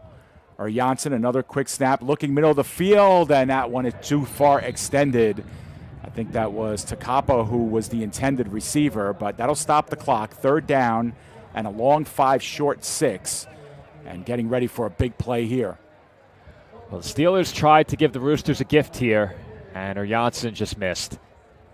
There was room there to complete that ball. It wasn't the most open receiver he's had in this game, but definitely one that I think he would believe he should have completed. That was Durham coming out of the backfield, who was the intended receiver, as he does on this play. Janssen rolls out to his right. Heavy pressure on him, looking towards the sideline. The catch is made, and a block shed or a tackle shed by Vekamaki, and I believe Helsinki has used another timeout here, and they'll set up 1st and goal inside the 5. Well, this almost turned into a complete disaster for the Steelers, but there are a lot of things to look at. Let's go to the replay here. Janssen mid-rollout as we pick up the replay. He checks over his shoulder. Wise to do so with the backside pressure, but if you're Kuopio, you have to make that tackle. Yeah, Stefan went high instead of low.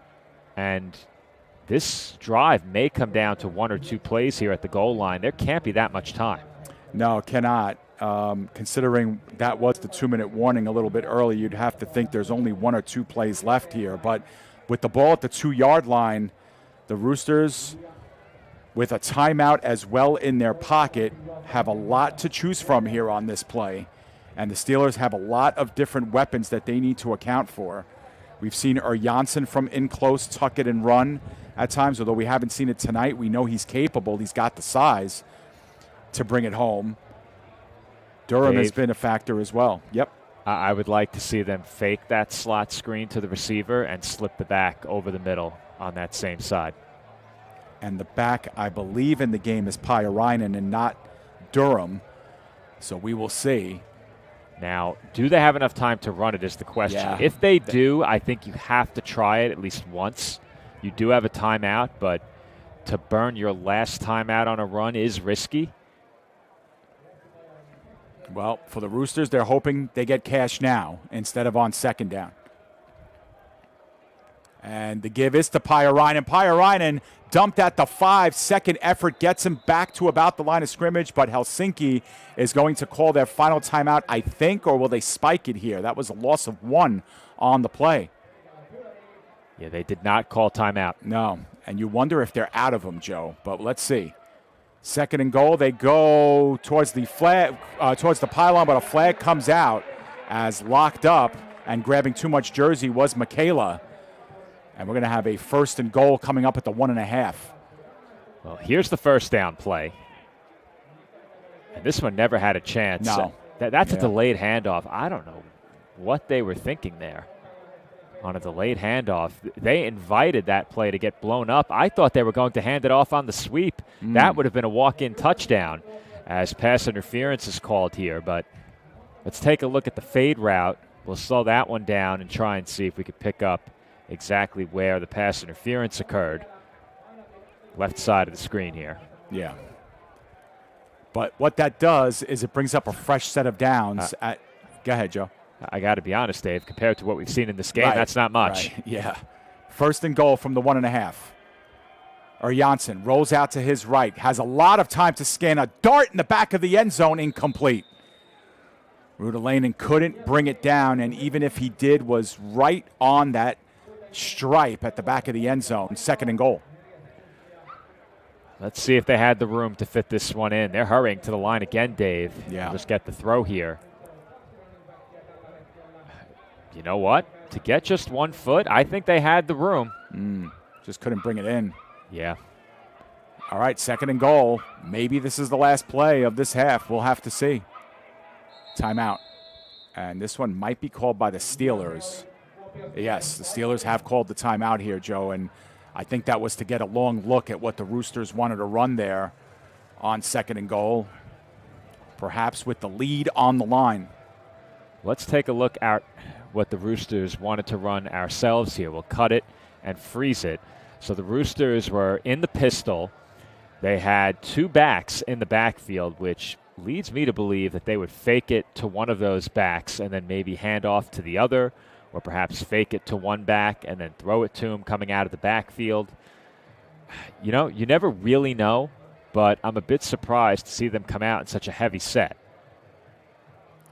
And, Joe, a question for you would be, let's just say there's 1 second left on the clock right now.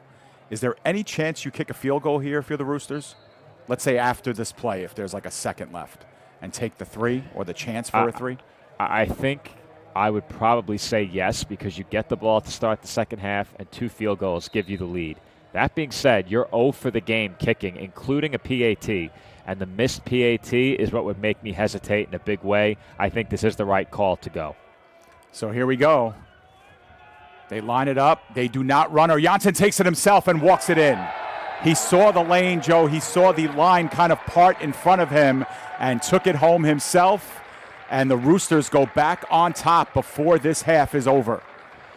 I like that play call a lot, Dave. I actually like it so much that the only negative is that they didn't run it on the first down running play earlier, because Janssen walked in virtually untouched. Yeah. Nobody on the field for Kuopio expected him to keep the ball. And credit to the Roosters, because the Steelers had all of the momentum, and I mentioned before, if you're Helsinki and you went into halftime trailing, you'd have to be sick.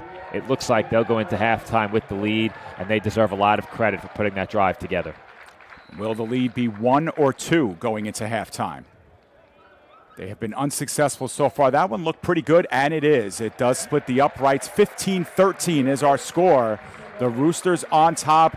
Joe, we said it when they started the drive. It was one they really had to have, at least to exhaust the rest of the half. And it looks like they got both things done, as we probably will have a kickoff here. But, the Roosters did what they had to do. Check that box. They're back up here.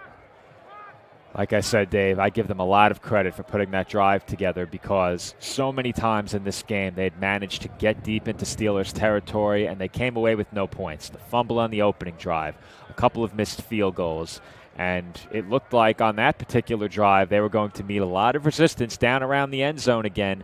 What could you do? They had the third down. They complete the pass to the sideline, but that broken tackle up along the sideline and the failure to complete that play by the Steelers really burned them in a big way. It opened the playbook fully and allowed the Roosters the option to run the ball down around the goal line. Absolutely, and they had the time to spare. We were wondering if there was no time left on the clock or if they were too close there, but obviously punched it in. 15-13 is our score. Good battle here through the first 23-plus minutes. Two teams you could tell that really want this win, really need this win to keep up with the Joneses in the Maple League so far. The Crocodiles, Butchers, and Royals still undefeated at 2-0. That's a short kick designed to get them to return, but that didn't work out, as the procedural flag will come out. And if the Steelers want to, they can force the Roosters to go back and re-kick this one, set themselves up for a nicer return. Love to know how much time is on that clock in the venue, but it can't be more than a few seconds. No. Yeah, so you have to figure the Steelers, if this play does not end the half, might have maybe one play, 2 plays tops, and they do elect to force them to re-kick here. Yeah, I think the Steelers are committed to getting a return out of this. They're not going to let them kick it out of bounds and end the half. Yep, and conversely, if you're the Roosters, with the leg that we've seen from Ruhonen, you wonder why they just didn't kick it out of the back of the end zone and maybe force the Steelers to just take a knee at their own 25. But either way, hindsight 2020, they have to re-kick.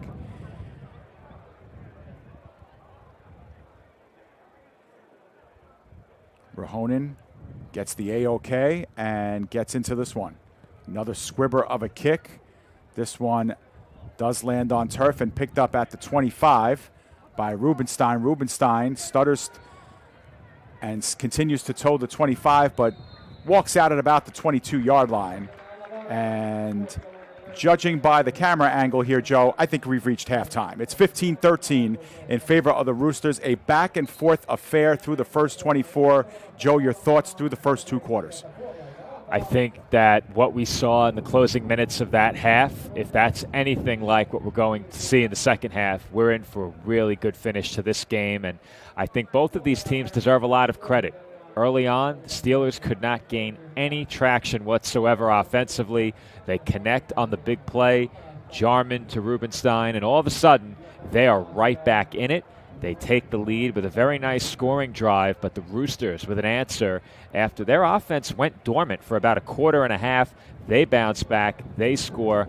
I think you really have to like the offensive balance on the side of the Roosters, but I think it would be a mistake to sleep on what the Steelers did offensively late in that half. They really began to find creative ways to move the ball and, most importantly, to sustain a scoring drive. I think that's going to be key for them. If they're able to sustain drives the rest of this game, I think they'll be okay. If the Roosters continue to finish drives like they did to close out that second quarter, I think they can take this game. This one is firmly up for grabs. It could go either way. Absolutely, and you have to figure the team that plays better in the second half will probably win this game. So we are at the end of the first half here in Helsinki. The Roosters have taken an early lead and have come from behind to lead at the half. It's 15-13. Joe and I will step aside, take a break to hear from our sponsors. When we come back, we'll get you ready for second half kickoff here on the PDF Sports Network. This is the Maple League Game of the Week. Stay with us.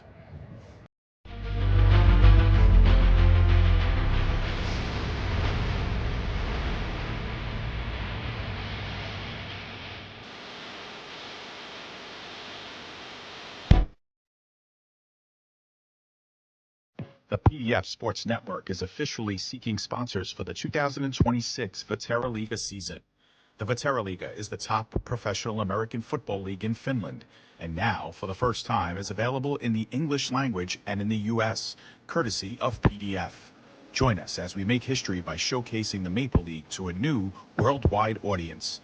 Our partnership with the Vaahteraliiga was recently featured in International Business Journal as a groundbreaking venture that in 2025 earned us a Global Recognition Award and a GHP Magazine Award for Best Local Live Broadcasting in the nation. It's time to bring our coverage to the next level and showcase your products and business to local and international audiences. Show your support now by calling us at 732-723-8189 or by emailing pdfsportsnet@gmail.com.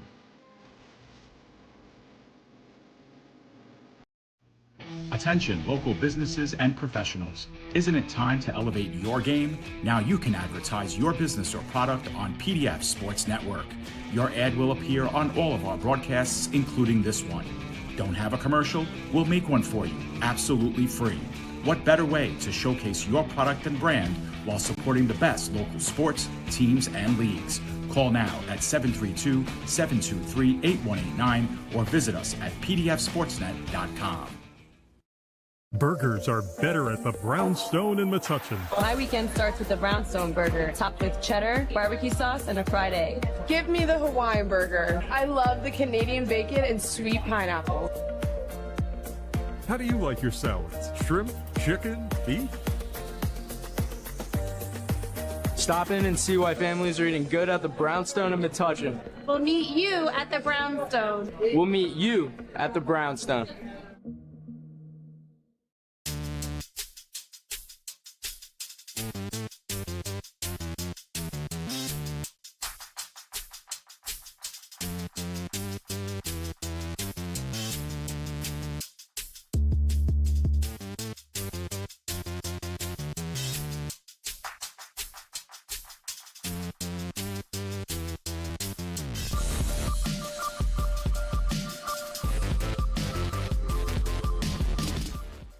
Refined, restorative, results-driven.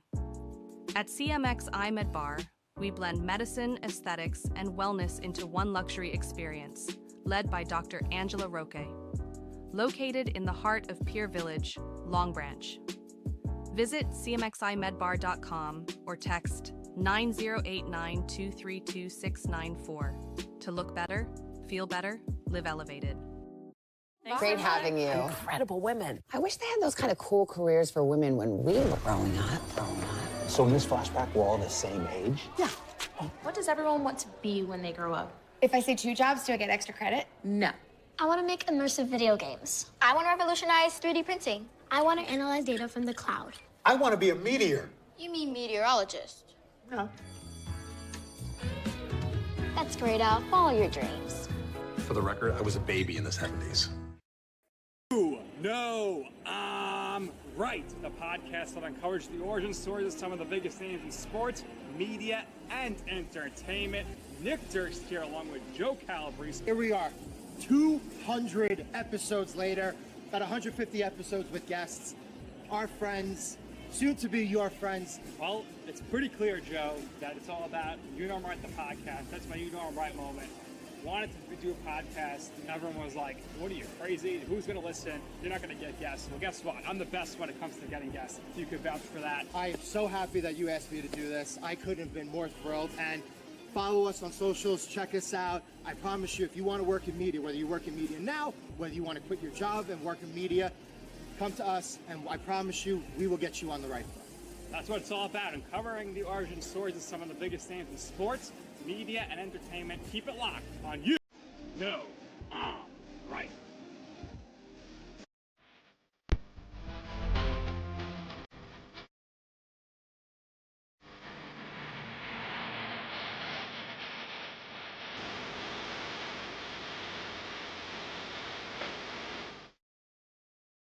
All right, we are back here at the Velodrome in Helsinki, Finland, getting set for second half kickoff here, just a few moments away from that. Joe, while we have a moment, let's take a look at what went on elsewhere in the league this week. A couple of games, of course, played. I think the Crocodiles were on their bye this week. Tell us about what happened around the league. Well, if you take a look, the Butchers and Giants played a good one. The Butchers winning by just 2 on Thursday. So even though the Giants are 1-2, their losses to the Crocodiles and the Butchers. The Royals as well picking up another win as they knock off the Saints in another low-scoring game. It seems, Dave, that when the Royals win, they win those tight, low-scoring affairs. That holds true once again as they knock off the Saints. Still looking for their first win are the Saints and Steelers and Roosters. The final game this week, you mentioned the Crocodiles on bye, and that final result still pending. We talked about it during our lead up into the halftime break, what these two teams needed to do. And I'll reiterate that point in case anyone tuned away a bit early. The Roosters finish your drives, find ways to turn these possessions and trips into the red zone, into points the rest of the way. And I think if you're the Steelers, you need to continue doing what you did to close out that first half. Sustain drives. Find a way to keep the ball out of the hands of Janssen and the Helsinki offense. And if they can sustain longer possessions, the points will come.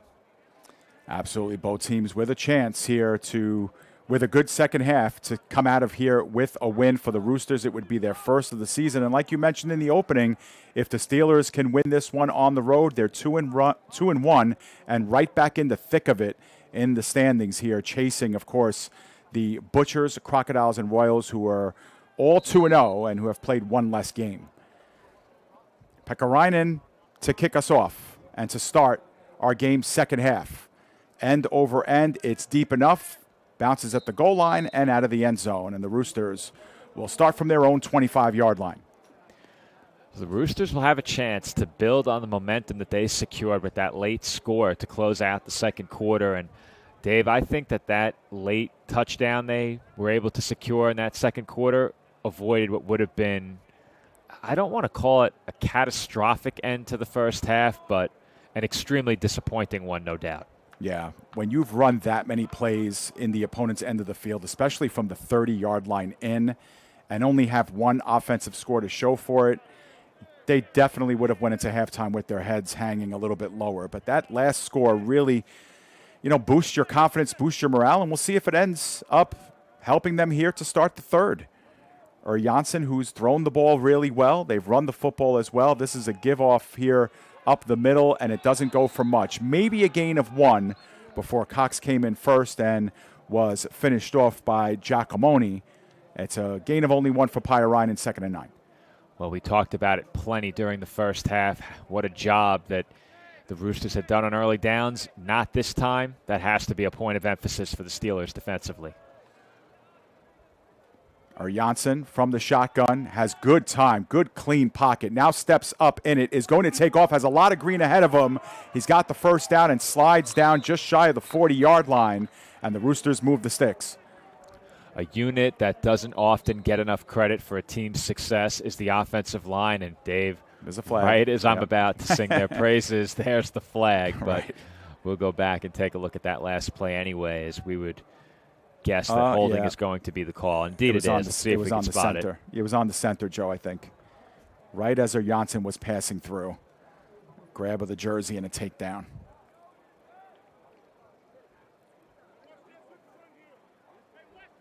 So likely 2nd and 19, if I had to guess. Yes, 2nd and 19. Unless they said he was past the line of scrimmage when this hold took place. We'll see. It's closer to 17. Yeah. 2nd down and that distance. They go towards the sideline, and that time Rudalainen could not bring it in. Well, those are valuable yards left on the table there with that incompletion. You're not getting much on that play, but the difference between a 3rd and 12, 3rd and 13, and a 3rd and 17 does matter for sure. Now, it goes without saying, Dave, but if you're the Steelers, you need to get off the field here.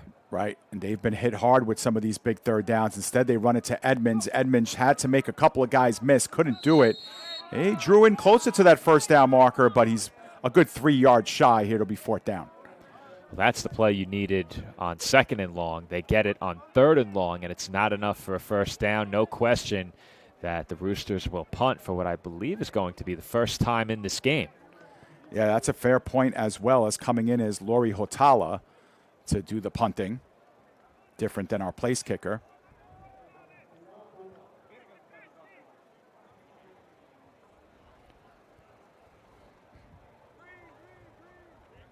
We've seen some adventures on these punts in other games. There's a high snap, but Hotala is able to corral it down. Gets off a decent kick, all things considered. It does take a Steelers bounce, however, and the Roosters will have to touch up on their side of the 50. So the Steelers will be in business. Good field position here to start their turn of the second half. Are you getting that feeling of deja vu, Dave? This seems a lot like how the first half started, doesn't it? Sure. Exactly how the game started, except it was the Steelers with it. Yeah, it's exactly true. And the Steelers, they didn't have terrible field position in that first half, but the Roosters were almost starting every drive from the 50-yard line in, and now they switch turns. They do spot it at exactly the 50-yard line stripe. Jarman with the give underneath and bouncing off of a pair of tacklers and getting a good 7 yards on that one was Tuukka Lehtinen. Strong handful of carries for him in this one. And a good run on first down. That's important, as is the Steelers' ability to sustain drives. Keep it going now. If you're Kuopio, I wouldn't be opposed to some tempo as well. We've seen plenty of that from the Roosters in this game, and Steelers do get to the line relatively quickly. We'll see if they snap it. Perhaps they want to play with some pace here in this second half. Again, Lehtinen up the middle, gets past the first wave into the secondary and taken down at the 30-yard line. And in 2 plays, the Steelers go 20 yards on the ground. Great start to the drive. You can't ask for much more if you're Kuopio. I'm going right back to the line and getting on top of this football. Do not allow the Roosters to make changes, but it appears they will keep it at a bit of a slower pace here. They do huddle. They break huddle quickly, but the Roosters now backed up to their own 30-yard line. Kuopio with the momentum. Roosters play a little bit closer to the line of scrimmage here, but Lehtinen is able to get to the edge, maybe for a gain of 1, but that's all. And it'll be 2nd down and 9 coming up. Flag came in at the end of that play as well. It was thrown near the line of scrimmage from the back judge. Okay, we'll have to see what this is about here. And understanding Lettinen's going east and west here, you'd like to think this is probably going to be a hold. And, there was some illegal hands to the face by the Roosters there as well. So let's see what this call is. Yeah, we'll slow it down here on replay. It's on the Roosters, Dave. Yeah, I think it was illegal hands to the face. You'll see it, Joe. One of the linemen. Yeah, there it is. Yep. You caught it clear on the replay, Dave, and you picked it up as well. The officials confirm it. And that will set up a first down. Yeah, so on the ground, and now via the penalty, this drive moves along pretty quickly here for the Steelers, who were down for a good stretch in this game and then took over the lead on their second touchdown. It was scored in the second quarter to take a 13-8 lead. They surrender it on one of the last plays of the first half and looking to go right back up here. A field goal gets them ahead. Ball at the 15-yard line as a result of that last penalty. The fake to Lehtinen. Now they look towards the end zone, but running a flat was Kuopio, and that one was thrown towards the far pylon. Bit of a miscommunication there between Jarman and Kuopio, a duo that I'm sure has had limited in-game reps together, with this being just week 3. Looked like Jarman expected him to run a fade toward the back pylon. Instead, Kuopio came over the middle. And how many walk-in touchdowns did we see for Kuopio last year out of that tight bunch on the goal line? Absolutely, yeah, that's true. They go heavy on the far side of the field. The fake there, Jarman on the move. Jarman looks middle of the field, good strike, right at the 5-yard line where the First down markers. Looks like they'll be just short, but the aforementioned Kuika makes the grab. 3rd down and 1 coming up. Jarman is really showing off impressive arm strength in this game, Dave. And he didn't get the chance to show that off much until the last couple of drives, but he's really beginning to show what he can do on the move. And, of course, there was that throw out of the pocket that he put just in front of Zachary Wright. That went for the long touchdown as well. So they get up to the line quickly here on 3rd down and 1. The Roosters look a little bit out of sorts here. Some last-second maneuvers at the line, but Jarman pulls forward. He's going to have the first down. They've spotted him at the 4, and so they get a new set of downs here, 1st and goal coming up. Doesn't get much easier than that. Maybe not if you're Jarman, but in terms of picking up the inches you needed, they made it look easy. And a lot of the time when the quarterback does not initially line up under center, the personnel for the defense could be a bit different than it would be if you came out with the quarterback immediately setting up there. And now with a fresh set of downs here, the Steelers line up again pretty quickly coming out of the huddle. Roosters have to line up. Herbin gets it, goes underneath, gets bottled up, but pulls forward for a gain of 2, and the Steelers are halfway home. 2nd and goal from the 3 coming up. I think you're going to have 4 downs to get this no matter what, unless you take a big loss on 2nd or 3rd.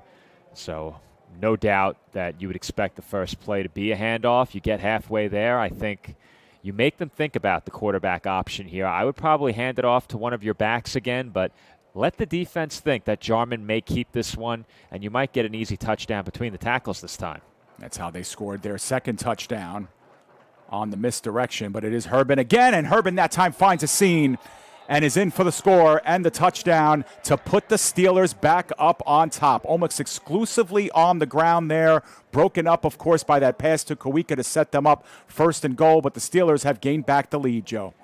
And Dave, I'm not sure this touchdown happens without the last one, because on that last drive, Jarman took it in himself. The defense got caught looking in the offensive backfield, eyes on the back. Jarman takes it in. This time you have to respect the quarterback keeping it, and easily between the tackles they score. They go for 2, and they look to push Jarman home, but he looks like he's going to be short. No signal yet, but there's no way he got past the goal line. Short of it, the 2-point conversion fails, but the Steelers do what they need to do. They go back up and have now taken a 19-15 lead here in the opening stages of the second half. Well, Dave, I've been known to be overly blunt sometimes, and my reaction to that last play is, what was that? I mean, that wasn't even close. Yeah. And Jarman looked to be upright as he was being pushed, so there was no way he was going to get in that way. It's almost as if he didn't get low, and I'm just not sure what happened on that play. It's as if the timing was off. The snap came early, and he didn't get down quickly enough to drive forward. It was a mess from the start. It was. Slow it down. And you know, it looked like it was a designed tush-push play, but he really didn't get the push until really late into that drive towards the goal line. Okay, I see what they were trying to do there. He took the snap, and he was trying to follow one of his backs into the end zone. So he took the snap and then allowed one of his backs to come up in front of him and block. He then tried to follow him into the end zone. Yeah, hard to follow him through the trees there. But yeah, I'll tell you what. Yeah, go ahead, Joe. He didn't have it off the snap and then tried to reroute himself and could not. Yeah, we've only seen one made point after in this game, I believe, and that was the Steelers' first touchdown. Otherwise, 2-point conversions and 1-point conversions really haven't worked out for either team. And again, you talk about chasing points, but it is a 4-point game here, so the Roosters, obviously with plenty of time, don't need to think about touchdown only, but going to have to most likely put the ball in the end zone in this game again in order to get back this lead. And they start again from their own 25-yard line. And to your point, Joe, the way the first half started, same way the second half started, and it continues here. Durham gets past the first wave and is off to the races on the right sideline past the 50. Gains the 40. It's a foot race from there. Breaking another tackle. Stays in bounds until he's pushed out inside the 5. What an impressive run from Durham, Dave, and boy, did the Roosters need it. That is one you had to have if you're Helsinki. it almost felt like this game was quickly slipping away from them. They seized the momentum back from the Steelers now as Durham almost took this all the way to the house, but they're backing up, Dave. It's coming back. There was a flag down at about the 50-yard line, Joe. And that is an absolute dagger in the hearts, and you can hear the fans booing as well on the near side. That's always fun.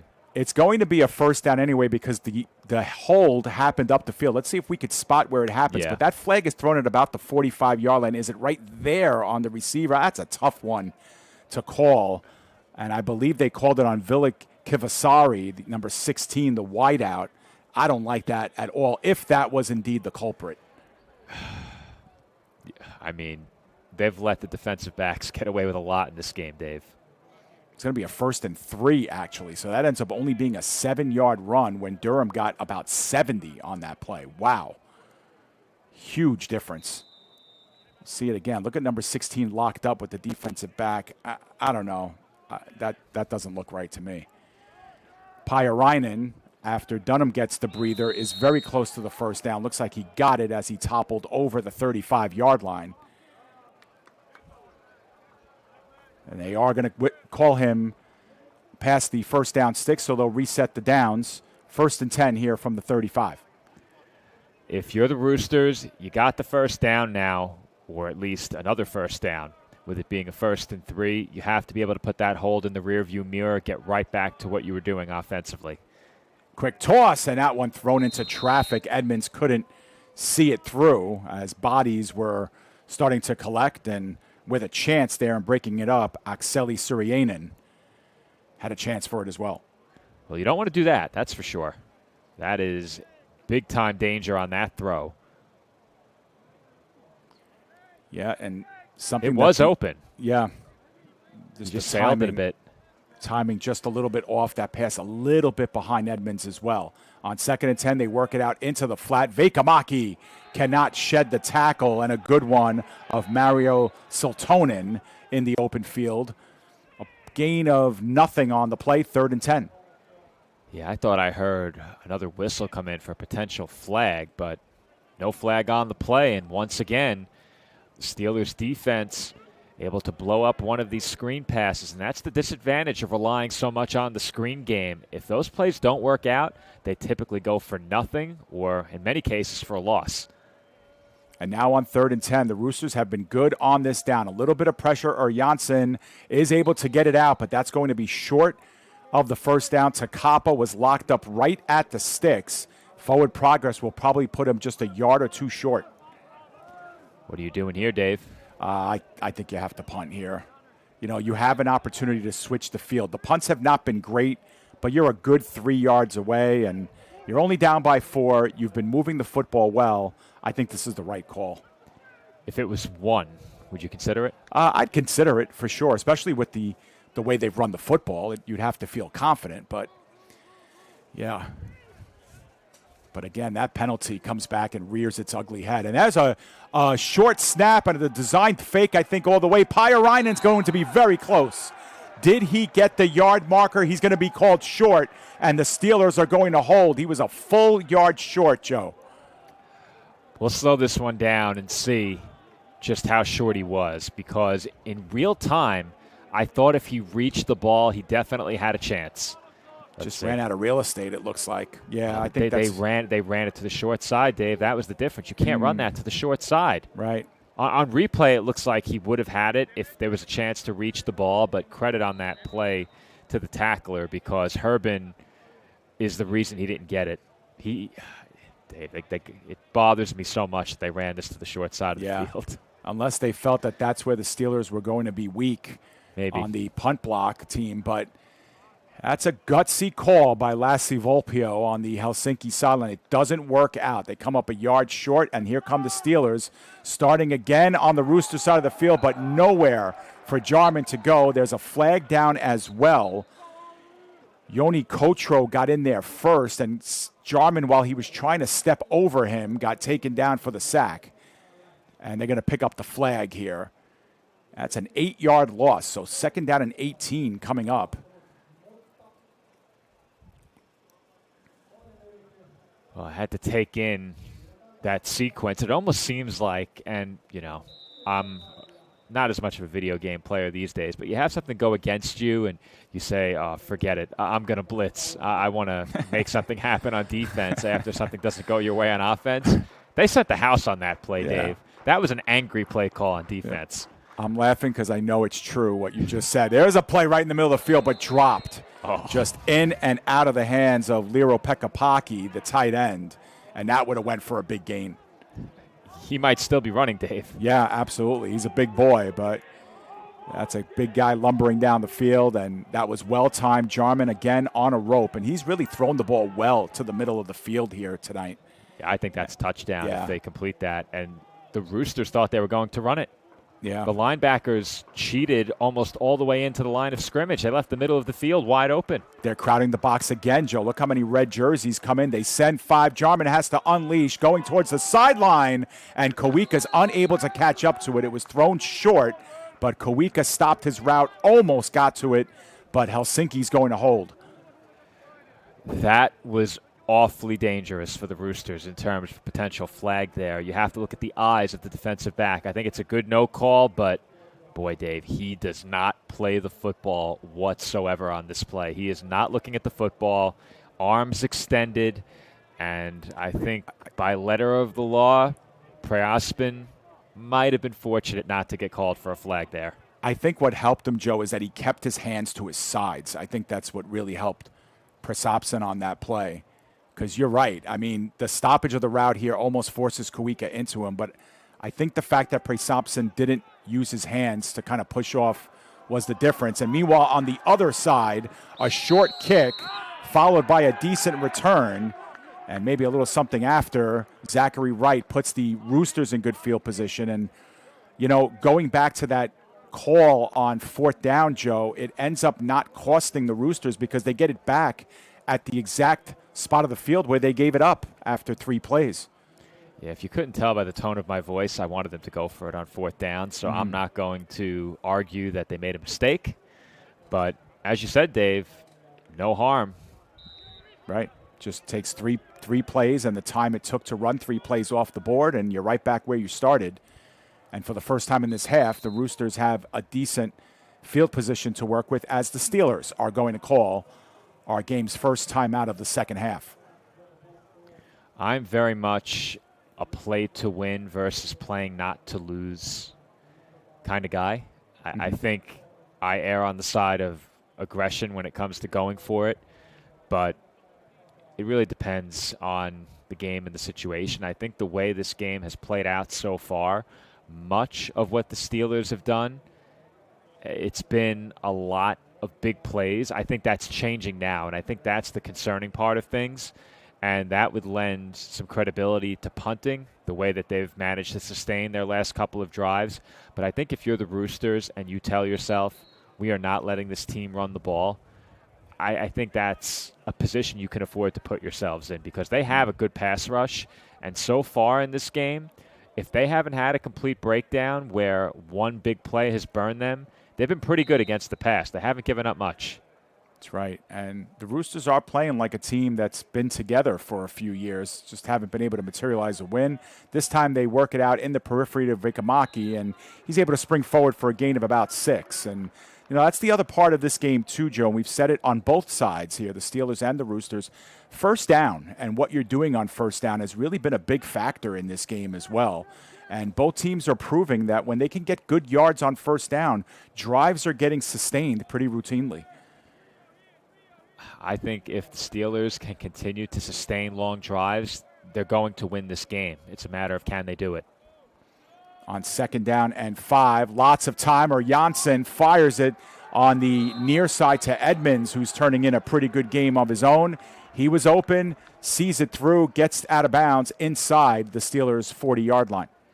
And I think if you're the Roosters, they've moved the ball so well in this game, and I think it's fair to say that even though they're trailing, they've been overall the better offensive team in terms of execution from kickoff until now. They just haven't come away with enough points on those drives. And they're giving Janssen time to throw, and that's been a difference. And now the Steelers, as a result, send pressure, but that one in the flat is dropped by Rutanen. Well, I think the pressure worked there. The Roosters had the right play call, to their credit. They had the screen pass set up against the blitz. I think they had some blocking in front of that play as well, but the pressure sent by the Steelers off of that left edge forced the incompletion. Yeah, and I think that's something that I was looking for the Steelers, too, to send a little bit of pressure, because Janssen just looks a little bit too comfortable back there in the pocket. Steelers with 3 down linemen. We'll see if they send in more help. Now they rush from the right side. They back off a little bit, and that one thrown towards the sideline, but incomplete. I think that was more of a throwaway or throw into a position where the defense could not get it. Well, here we go again, Dave. 3rd and long. This time it's a 3rd and 10. And we saw not too long ago on 3rd and 17, they picked up about 14. Elected to go for it on 4th down. Did not get it. And this very well could be 4-down territory as well. Right. And again, you go back to what they do on 1st down, setting things up here on 2nd and 3rd. It's a 3rd and long again. The Steelers bring pressure from the left side, some blindside pressure, but with good time, Janssen's able to fire down the heart of the field towards the hash marks, and it was Pyöräinen to make the grab. More than enough for the 1st down, and they set up at the 23-yard line of the Steelers. And we've seen more than once already, Dave, the Steelers getting torched in the seam. Yeah. This time when the play breaks down, but the middle of the field wide open there after that play broke down. With Janssen on the move, it's drawing those linebackers in. Rutanen makes the catch, goes forward for a minimal gain of 2 yards before Satonen makes the open field tackle. But, yeah, when you see Janssen on the move and you see those linebackers stepping up, it's going to reveal some options, especially out in the middle of the field, and that was the case on that play. Let's go back very quickly to that 3rd down. Yeah, and I didn't see the linebacker who stepped up, but it was pretty evident that the linebacker who stepped up kind of left his mark, who was Pyöräinen, and that's why Pyöräinen was sitting there looking pretty in the middle of the field. He had 2 defenders that were with him. And then once Janssen showed the threat of maybe taking off, one of those defenders peeled off, went with Janssen, and that's a good play by Pyöräinen as well. Very good awareness to cut that right back up the field and giving his quarterback somewhere to go with that football, because he was mostly stationary as Janssen rolled out and changed that very quickly once that 2nd defender committed to the Roosters quarterback. Absolutely. It becomes the quarterback's best friend when the quarterback is on the move and you can show him you're a target. That's exactly what he did. 2nd down and 8 following the official timeout due to injury. Janssen's going right back into the flat. Pyöräinen gains a few yards and gets corralled out of bounds after a gain of maybe 3 or 4. We'll see exactly where the sticks are once we get the far shot here. There haven't been many 3rd shorts in this game. 3rd and 4 coming up. The Roosters do want to work quick. Down by 4. Field goal certainly not off the table here. But it is for me, Dave. Yeah, again, being 0 for 2. That's exactly why. We'll do that, yeah, for sure. Janssen, middle of the field, the catch is made, and no, it was dropped before unless it's fumbled, and that ball is still live. Herbin has taken it. He's past the 10-yard line and gets wrestled down. And, Joe, they are going to call that a catch and a fumble, and how is that a catch and not a touchdown? It looked like it was fumbled in the end zone, was it not? Yeah. Dave, if this play stands as a fumble, I can't fathom how bad of a call that is. There's no way. He's across the goal line. All you have to do is break the plane, and that's 6 points. We're going to get a look at it. This has to be an incomplete pass or a touchdown, either one. You know what? What do you think? He might have fumbled it, Dave. But on the way into the goal line? Yes. Oh, yes. Wow. Because our perspective really makes it look like the receiver is in. But I don't know if he was. It might have been punched out as he dove. I'm seeing the replay for the first time now. I'm going to run it back again. It's just hard, because his body, his kind of rear end is obscuring the ball and where the ball is. But at first I thought it was going to be ruled an incomplete pass, Joe, because I just didn't think he had enough possession of it. You can't change this, right? You can't change it now. there wasn't a real signal. They let the play go on, which is exactly really that's making a call, in my opinion. They let it continue. Well, all right, we're going to slow it down even more. Yeah. Let's watch for the football move. I think that's an important piece that I haven't addressed yet. But here's a very slowed down look. Wow. Steelers ball, Joe. They made the call. I think that's the right call. I really do, and I couldn't believe it in real time, but I think they did a good job with this one. Yeah, so I'm a little bit delayed. I'm a little delayed with the replays, Joe. You'll see it better than me. That's as close as it gets. He took 2 steps after he caught the ball, and I think it was punched out as he dove for the goal line. I don't think he got in. And, Joe, that would be the second time the Roosters have fumbled the ball at the 1-yard line of the Steelers, and this one was on the way in, because you're obviously saying this is a catch. So if you're the officials, you're saying this was a catch, and I think he took 2 steps with the ball, Dave. Yeah, and it's a kind of an unforced error as well. And he dove. And he dove. I think diving is the football move. I think once you start diving for the goal line, you've made a football move. What a turn of events again as the Roosters continue to get snake bitten. And again, that time it's an unforced error, or Edmonds never truly feeling like he had, a good handle on the ball as he's diving, and it just fumbles it, and the Steelers get the game's second turnover and avoid more points being put on the board. So if you look at the 2 fumbles, Joe, that's 12 points off the board. The 2 missed field goals, that's another 6. And they missed 1 extra point, right? And a 2-point conversion. Well, they had the 2-point play that was a disaster. Right. So that's another 2 points off the board. That's 20. And then they missed an extra point, 21. 21 points, you could make the argument, that could be on the board for the Roosters if they simply make the play. And that's a lot of points to take off the scoreboard. Yeah, I think we nailed it during the pregame, Dave. Yeah. What they needed to do, they needed to finish drives. When the opportunities presented themselves, they needed to avoid the costly turnover, make the big play. They haven't done it. Still time. One-score game. But, boy, if you're a fan of Helsinki, you have to be feeling down right now. And a chance to get off the field, but Kawika is wide open. And he gets taken down from behind at the last second by Aku Katainen. But how Kawika got so wide open on 3rd and 6, he just lost his mark. And that's easy pickings for the Steelers. Yeah, that's a pitch and catch 30 yards down the field. I mean, you can't have that on 3rd down. Oh, yeah. It was the fake. It was the fake in the flat, Joe, that got the defensive back biting on that play. Kawika was the wideout from the beginning on that play, as we have a timeout here. Or could this be the end of the 3rd? I don't think so. I think it might be. Might be. Let's see if they pick up the ball here. They do. Credit to Jarman, too, on the play fakes. I mentioned it before. The linebackers thought that the Steelers were going to run. The play didn't end up going for anything because the ball was dropped by the wide-open receiver over the middle. But that play fake sold all of the Roosters linebackers, and if the simple catch is made, that play may go for a touchdown. You mentioned the fake to the flat on that last play, opening up the receiver downfield, and the quarterback deserves credit for that. Yeah, absolutely. And because they've run that play so often in the flat, you have to respect it. But Kawika saw it, saw the opportunity, was wide open, and credit Jarman for seeing him the entire way, whether by design or not. And that was a big 40-yard gain, just about. And it sets them up in the Roosters side of the field. And I'll tell you, Dave, he did not have to do much on that play to draw the defender. He basically gave it a quick twitch of the shoulder.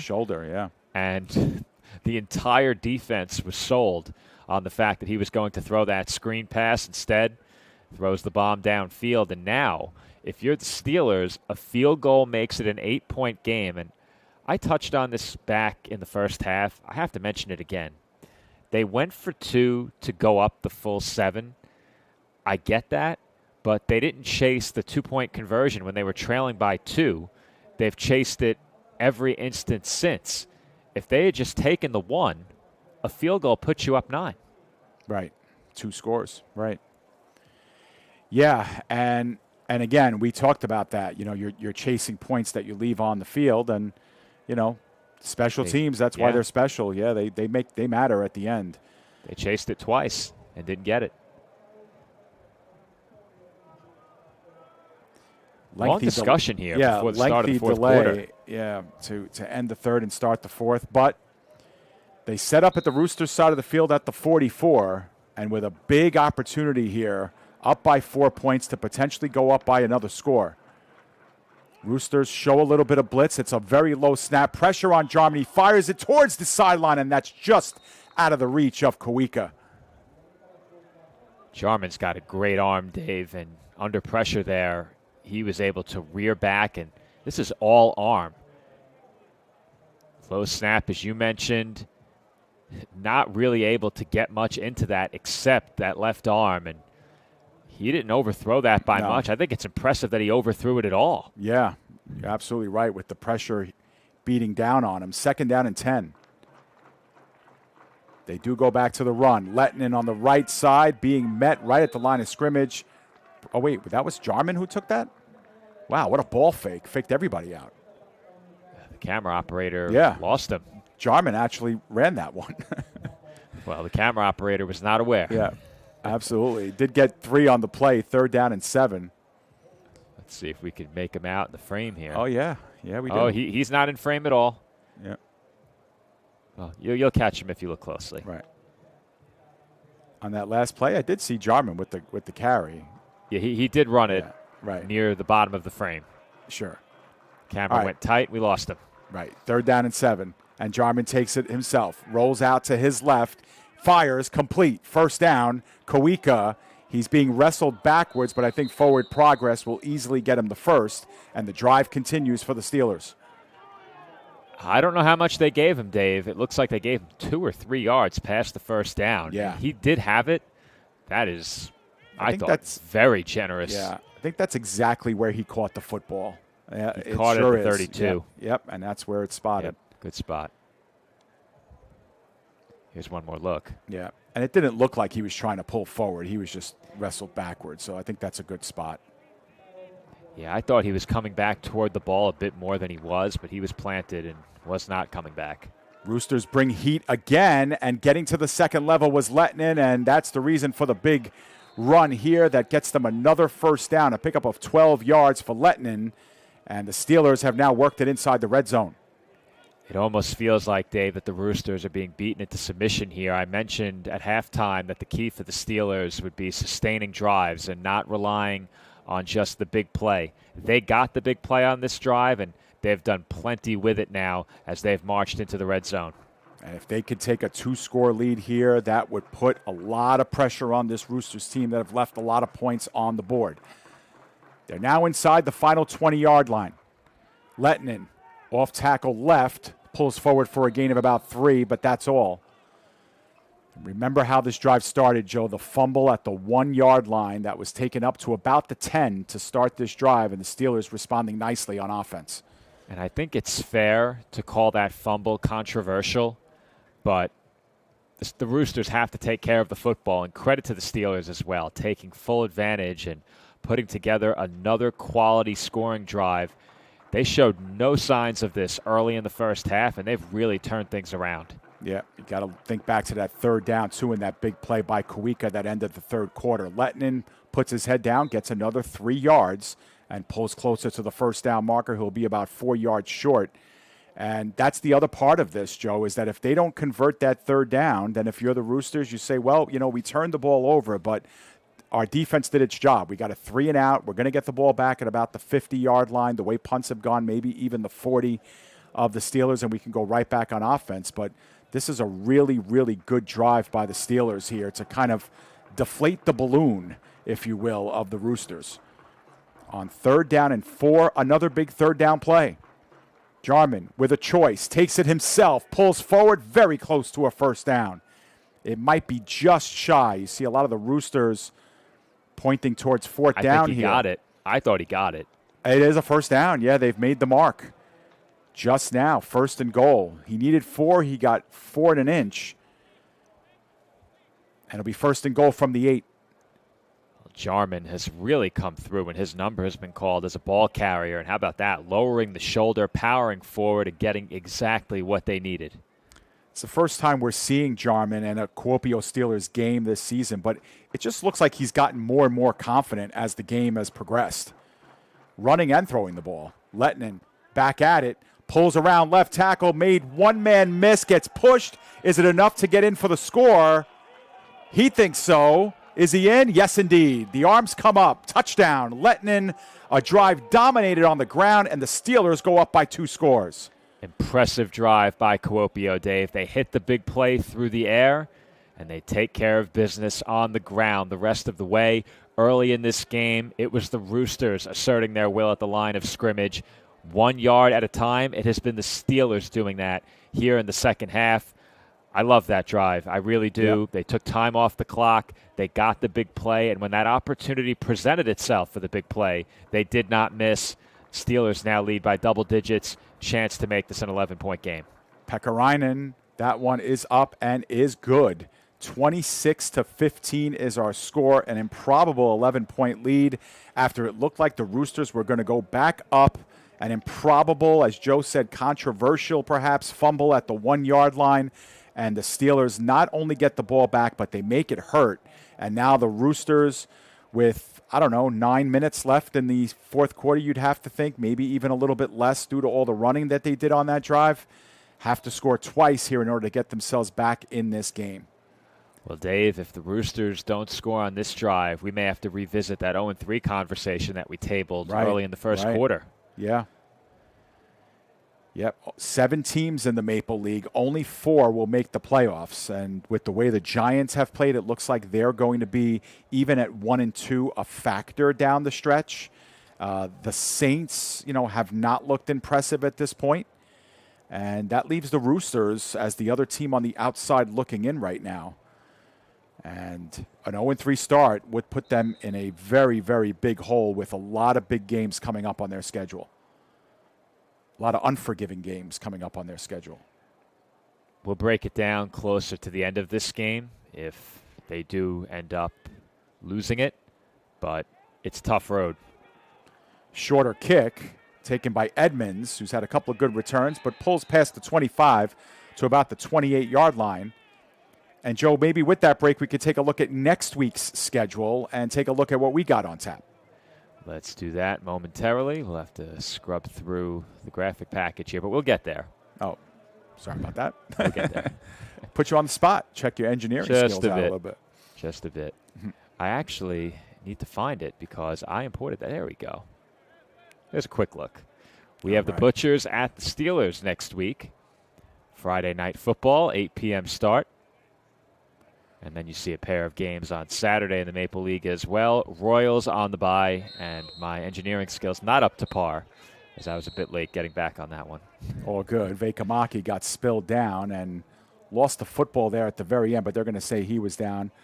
Crocodile Saints, Giants at Roosters. And, we mentioned again the unforgiving schedule for the Roosters. It starts again next week. It's Independence Day here in the United States, but the Giants will be looking to go to 2-2 next week, and the Roosters are going to try to avoid a 0-4 hole. And I think next week, Joe, for the Roosters, if they lose this game, if they continue to drop this game, that's a must-win next week.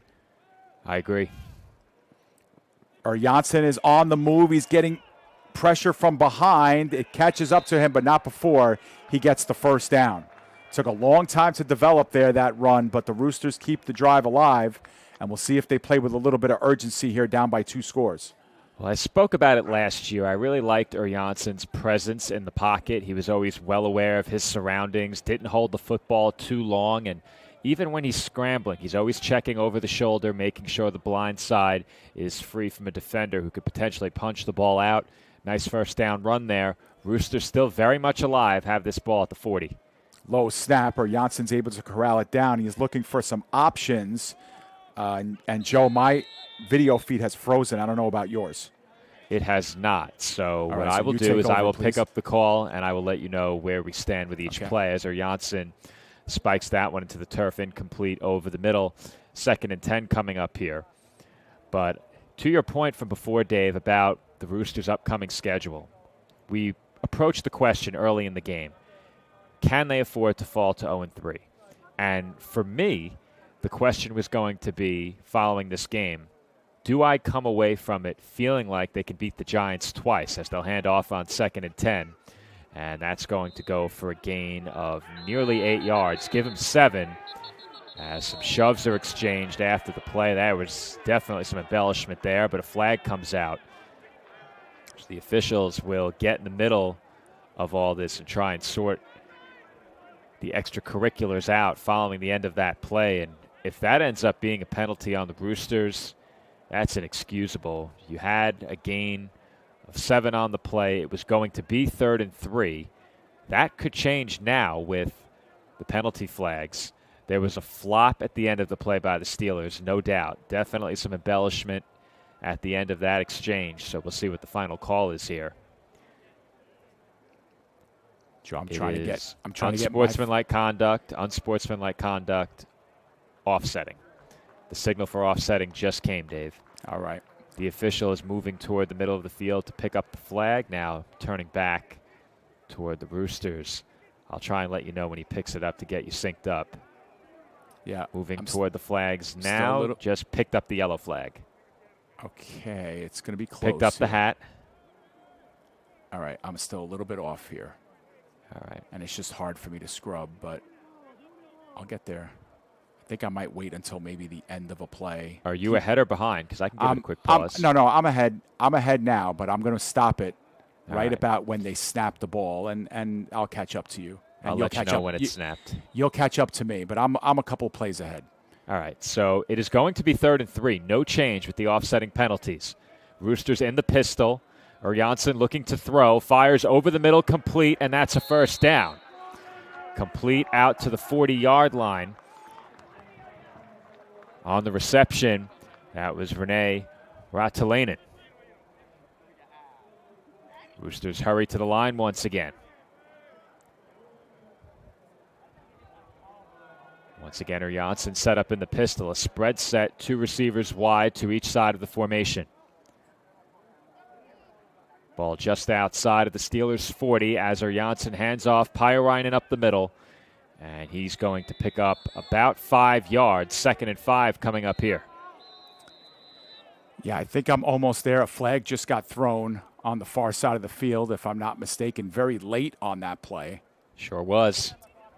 Right, and then we'll try and sync up as well as possible here, Joe, but we do see the 3 referees or officials getting together here, and we'll let you know what the call is as soon as the white hat makes it. They pick it up. They do, huh? All right. And they just picked up the flag on the far side as well, trying to help you get synced a little bit. Yep. And, Joe, you continue with the play-by-play and let me know exactly when that ball is snapped. Will do. Roosters head to the line, 2nd and 5 in the pistol. Motion man to the left, Vekamaki. Now trips to the left of this formation.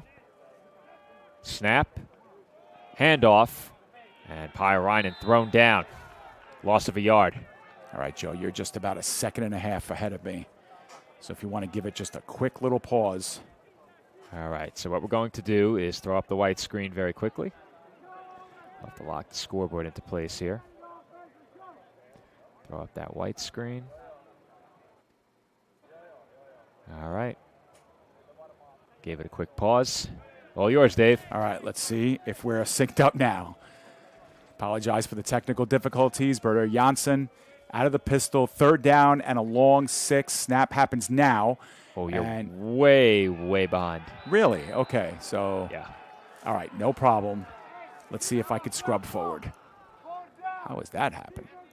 All right, it's a loss of another 3 yards on that play, and that's going to bring up a 4th down and 9. And the Roosters moving in the wrong direction. Have to go for it here. You could argue this game is on the line. They need 2 scores, and time is running out. 4th quarter, 4th and 9. Trips to the right, Janssen in the gun. He will look to throw. Clean pocket. Throw left, complete, right at the sticks.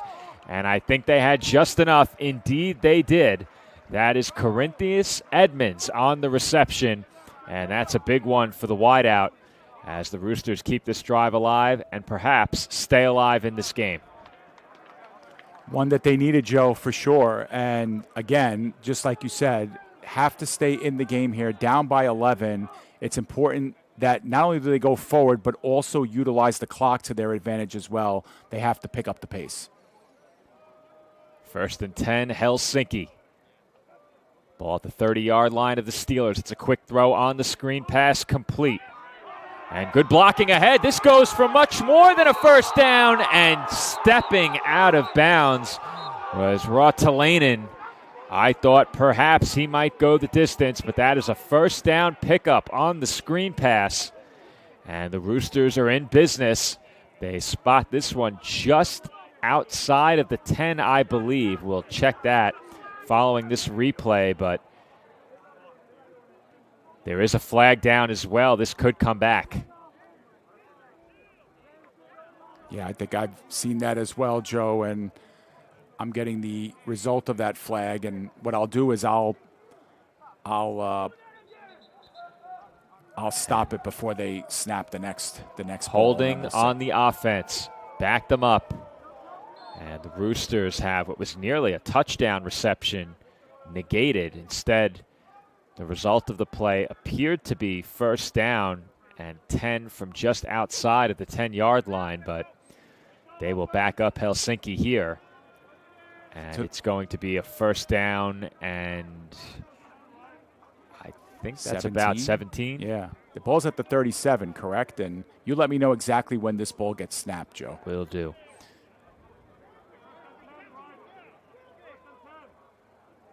The officials holding up play right now as the Roosters get set. It's an empty shotgun set, or Janssen all alone in the offensive backfield. 1st and 17. Ball at the 37 of the Steelers.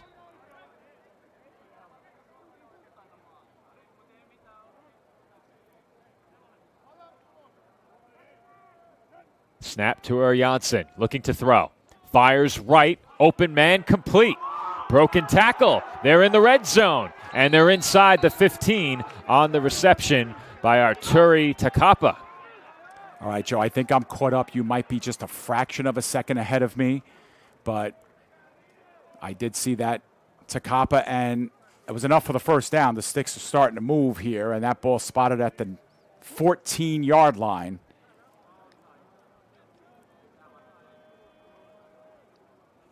Durham in the backfield here. See if I'm synced up on this play, Joe, but the snap happens right now. And Janssen is going to look in the flat to Durham. Durham making a move at about the 13-yard line, but he's going to be held up by Cox and taken down at about the 13 where he made the catch. Minimal gain on the play. Hate to break it to you, Dave. You're way behind. Again? How is that working? working? You're about a second or two off the snap behind. All right. Yeah. Okay, so it's really hard for me to scrub you forward. You may have lost frame rate at some point. I'm not sure how that would happen. Yeah.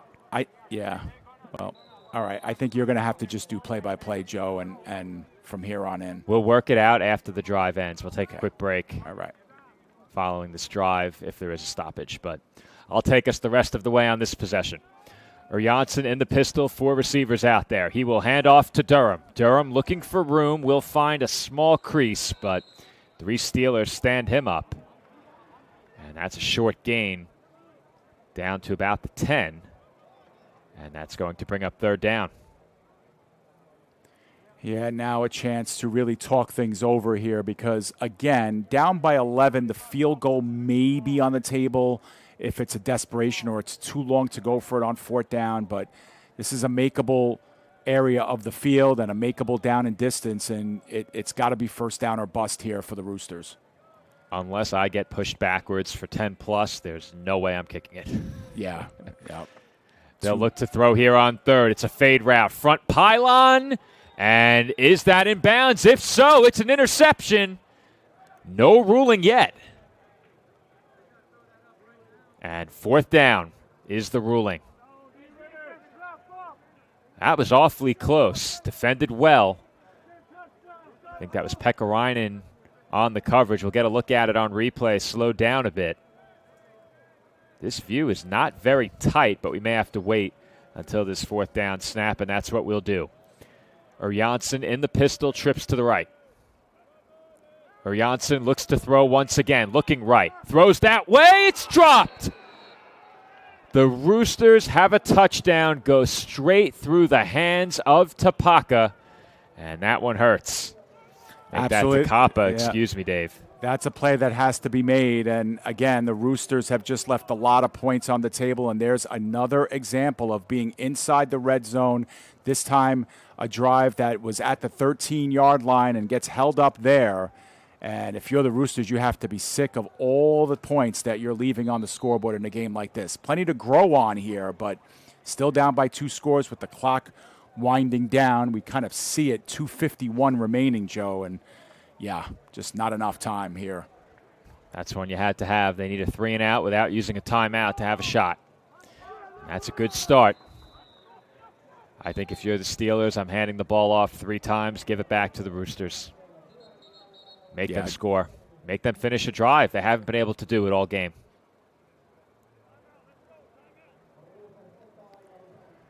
Yeah, Joe, again, and at least you're going to take this down to the 2-minute warning, force the Roosters to use their timeouts, and then, just play keep away from here. But up by 2 scores, you're in an enviable spot.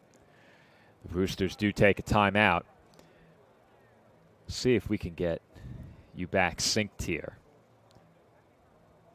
With this timeout, we'll go off headset for a moment. We'll be right back. The score, Steelers 26 and the Roosters 15.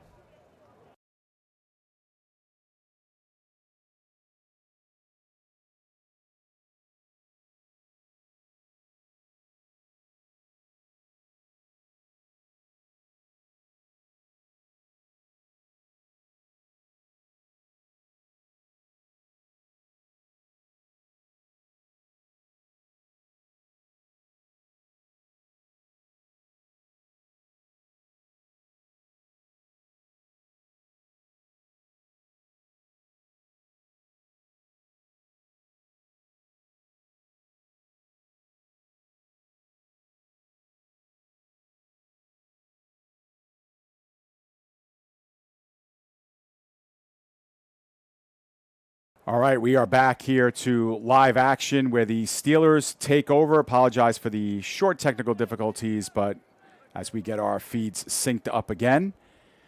But points left off the table again, Joe, and as we said, Kuopio with 2.5 minutes to go with a chance here to ice this game away. The give, actually the fake to Lettinen. Jarman wants to stay in bounds. He's struggling to and does, however, does the smart thing there before he's taken down on the play by Ikahimo. But the clock is stopped because the Roosters are calling another timeout. So they're playing it by the book here in terms of the clock management. You keep the time rather than the timeouts. So for me, it's a personal preference thing. I like to have the timeouts personally. But that's just me. The book says keep the clock and not the timeouts. Yeah, because I think by using the timeouts, you then have the 2-minute warning in your pocket as potentially the 4th timeout if you need it. Yeah. But the Roosters are down to just 1 at this point. So, yeah, we'll see what happens here. But the Roosters are going to need a big stop here, a quick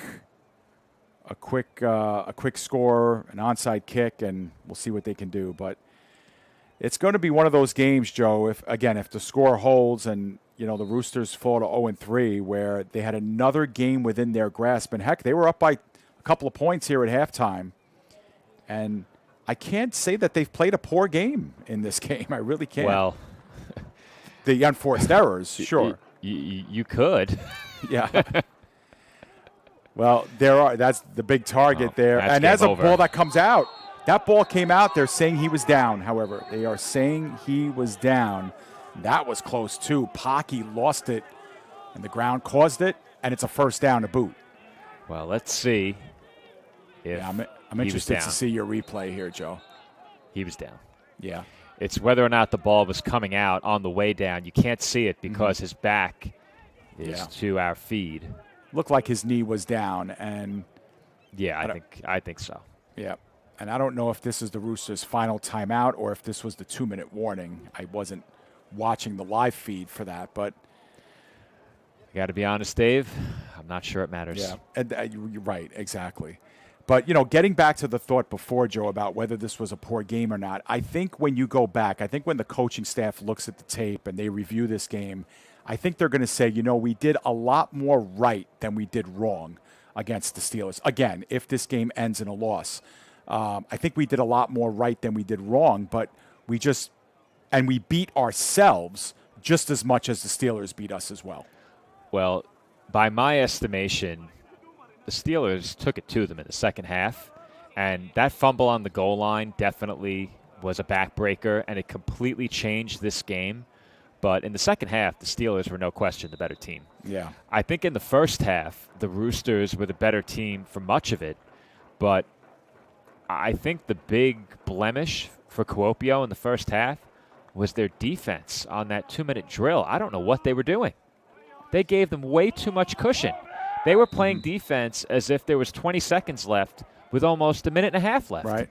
Yeah, that's a good point. And the Roosters were able to convert that into points right at the end of the half. And, yeah, you're right. So there was, there's things to clean up on both sides here. I don't think either of these teams are polished enough at this point in the season where they can consider playing the same game, 8 weeks from now and winning a game, a big game in a big spot in the season. But I think both teams will have plenty to work on, as this is the final break in the action, whether it's the timeout or whether this was the Roosters' final timeout that they've called. On 2nd and 13, it will be the final stoppage before this game gets salted away. But, yeah, Joe, I think that there's plenty to take away from this game on both sides. Yeah, if you can't tell, I wasn't really high on the performance by the Roosters in this game. And the reason why is because their execution in so many areas was lacking. Yeah. And it was dropped passes. Mm-hmm. It was protecting the football. It was special teams with the missed field goals all over the place. Coverage breakdowns leading to 2 huge plays. They did a lot well. I think a lot of that was a byproduct of the play of their offensive line. They got exceptional run blocking. Janssen, for the most part, had all day to throw.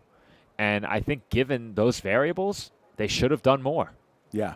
Especially in terms of scoring. Exactly. And, I think where I would push back a little bit on your thoughts, Joe, is I think the Roosters did do a lot more right in this game than did wrong. There were some glaring errors, but I even go back to that first drive of the game where they fumbled the ball at the 1-yard line. You get points on that drive, and granted, that drive, if you get points, you're not going to get the safety, obviously, a play later. But then if you scored again like they did, and maybe you're up by 2 scores, the whole complexion of the game changes at that point. You never know what we would get from that point on. But again, I think if I'm a part of the Rooster staff, I'm going into the meetings tomorrow and I'm saying, listen, guys, we did enough to win that game.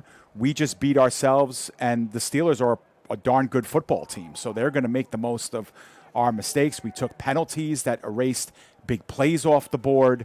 And, remember that 70-yard run that they had by Durham that got called back for a penalty that was really marginal. There was a lot of things that the Roosters did well. For a team that's 0-3, I think they're a better 0-3 than what we've seen other 0-3 teams show at this point. We can agree on that for sure. Oh, wow. And there were a lot of ifs there. I don't know what they're doing on these last 2 plays. They've done it twice now. Yeah. This game is over. Diving over top. There's no need for that. But if the Roosters scored at least 12 more points, they would have won this game. There were a lot of ifs there, and they just didn't do enough. Yeah. They beat themselves. They certainly contributed to beating themselves, but they beat the tar out of themselves. Yeah, that's a good point. And listen, at the end of the day, the Kuopio Steelers might have to run another play here. That's why they're bringing out the punt unit. So that's why they were leaping over the pile and pushing. The Steelers are going to improve to 2-2, as we have a delay of game penalty on the Steelers. One official said delay a game, one official said timeout. One gave them a timeout, so we'll give them a timeout. Yeah, so the Steelers will move to 2-2, right? Or yes, 2-1. No, 2-1. I'm sorry, 2-1. We'll get the standings back. And our half a game out of first place. So they're keeping up with the Joneses. And for the Roosters now, they are 0-3 with a monumental game next week against the Giants. And Joe, we might have a decision to make on what game we cover next week, and we'll talk about that. I don't think it's too early to start flexing, but we have Butchers and Steelers on the docket next week. we'll have to see what we decide to do by That tomorrow. or Roosters and Giants? Or Roosters and Giants. A must-win for the Roosters at that point. I mean, I would probably go Roosters and Giants in terms of... And both teams are at home, Joe. The importance they both of the play game. here. Right. But you can make that same case for the two teams that have combined 4 wins. I think if the Roosters lose next week, their season's probably over. Yeah. And the good news is, and I made this point earlier in the game, if the Roosters can win 2 out of their next 3, which means in all likelihood beating the Giants twice rather than beating the Butchers and the Giants once, I think their season's very much alive. We'll see if that ends the game. Yeah. We'll pull up the Rooster schedule in a moment. There's just again a lot of there's a lot of real estate between now and the playoffs. Obviously, when teams have only played 2 and 3 games, but when you have a 10-game regular season, the games become very important very early. And when you're in a hole like this, and 4 out of the 7 teams make the playoffs, so you're going to have to be better than 3 other teams in the standings. And right now, the Roosters are going to be locked with the Saints with an 0-3 record.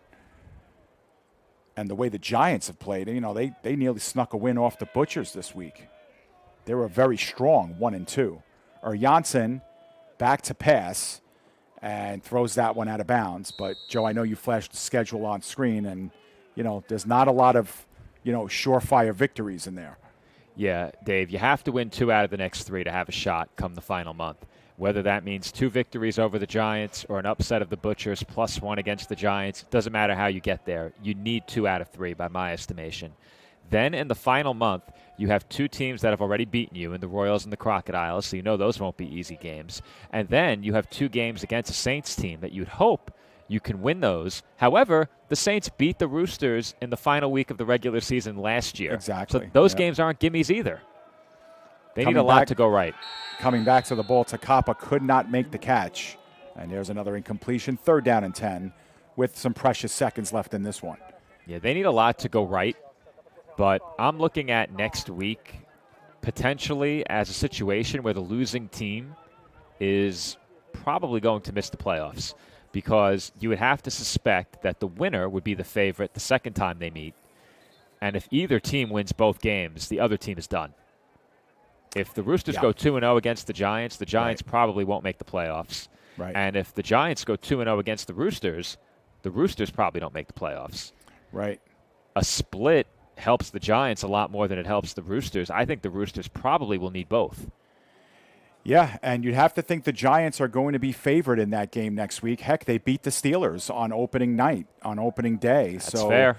The Steelers here beat the Crocodiles or are beating them by 2 scores. You'd have to think the Giants are going to be a 2-score favorite in that game next week. And, we'll have to see. And the Giants are a very, very strong 1-2 at this point. I mean, their loss to the Crocodiles, Joe, they were in that game. They were driving. They were up by a score and driving. They had a fumble in that game, and the Crocodiles had a big 4th quarter. But otherwise, that game was neck and neck the entire way, and then they only lose by 2 to the Butchers this week. They are a very strong 1-2. I think that's a big eye-opener, the game this week against the Butchers. Yeah. And Vekamaki gets the catch and goes out of bounds, short of the 1st down by about a couple yards. It'll be 3rd down. It is 4th. Oh, it is. Okay. I thought. Yep, yes, it is. They just changed the down marker.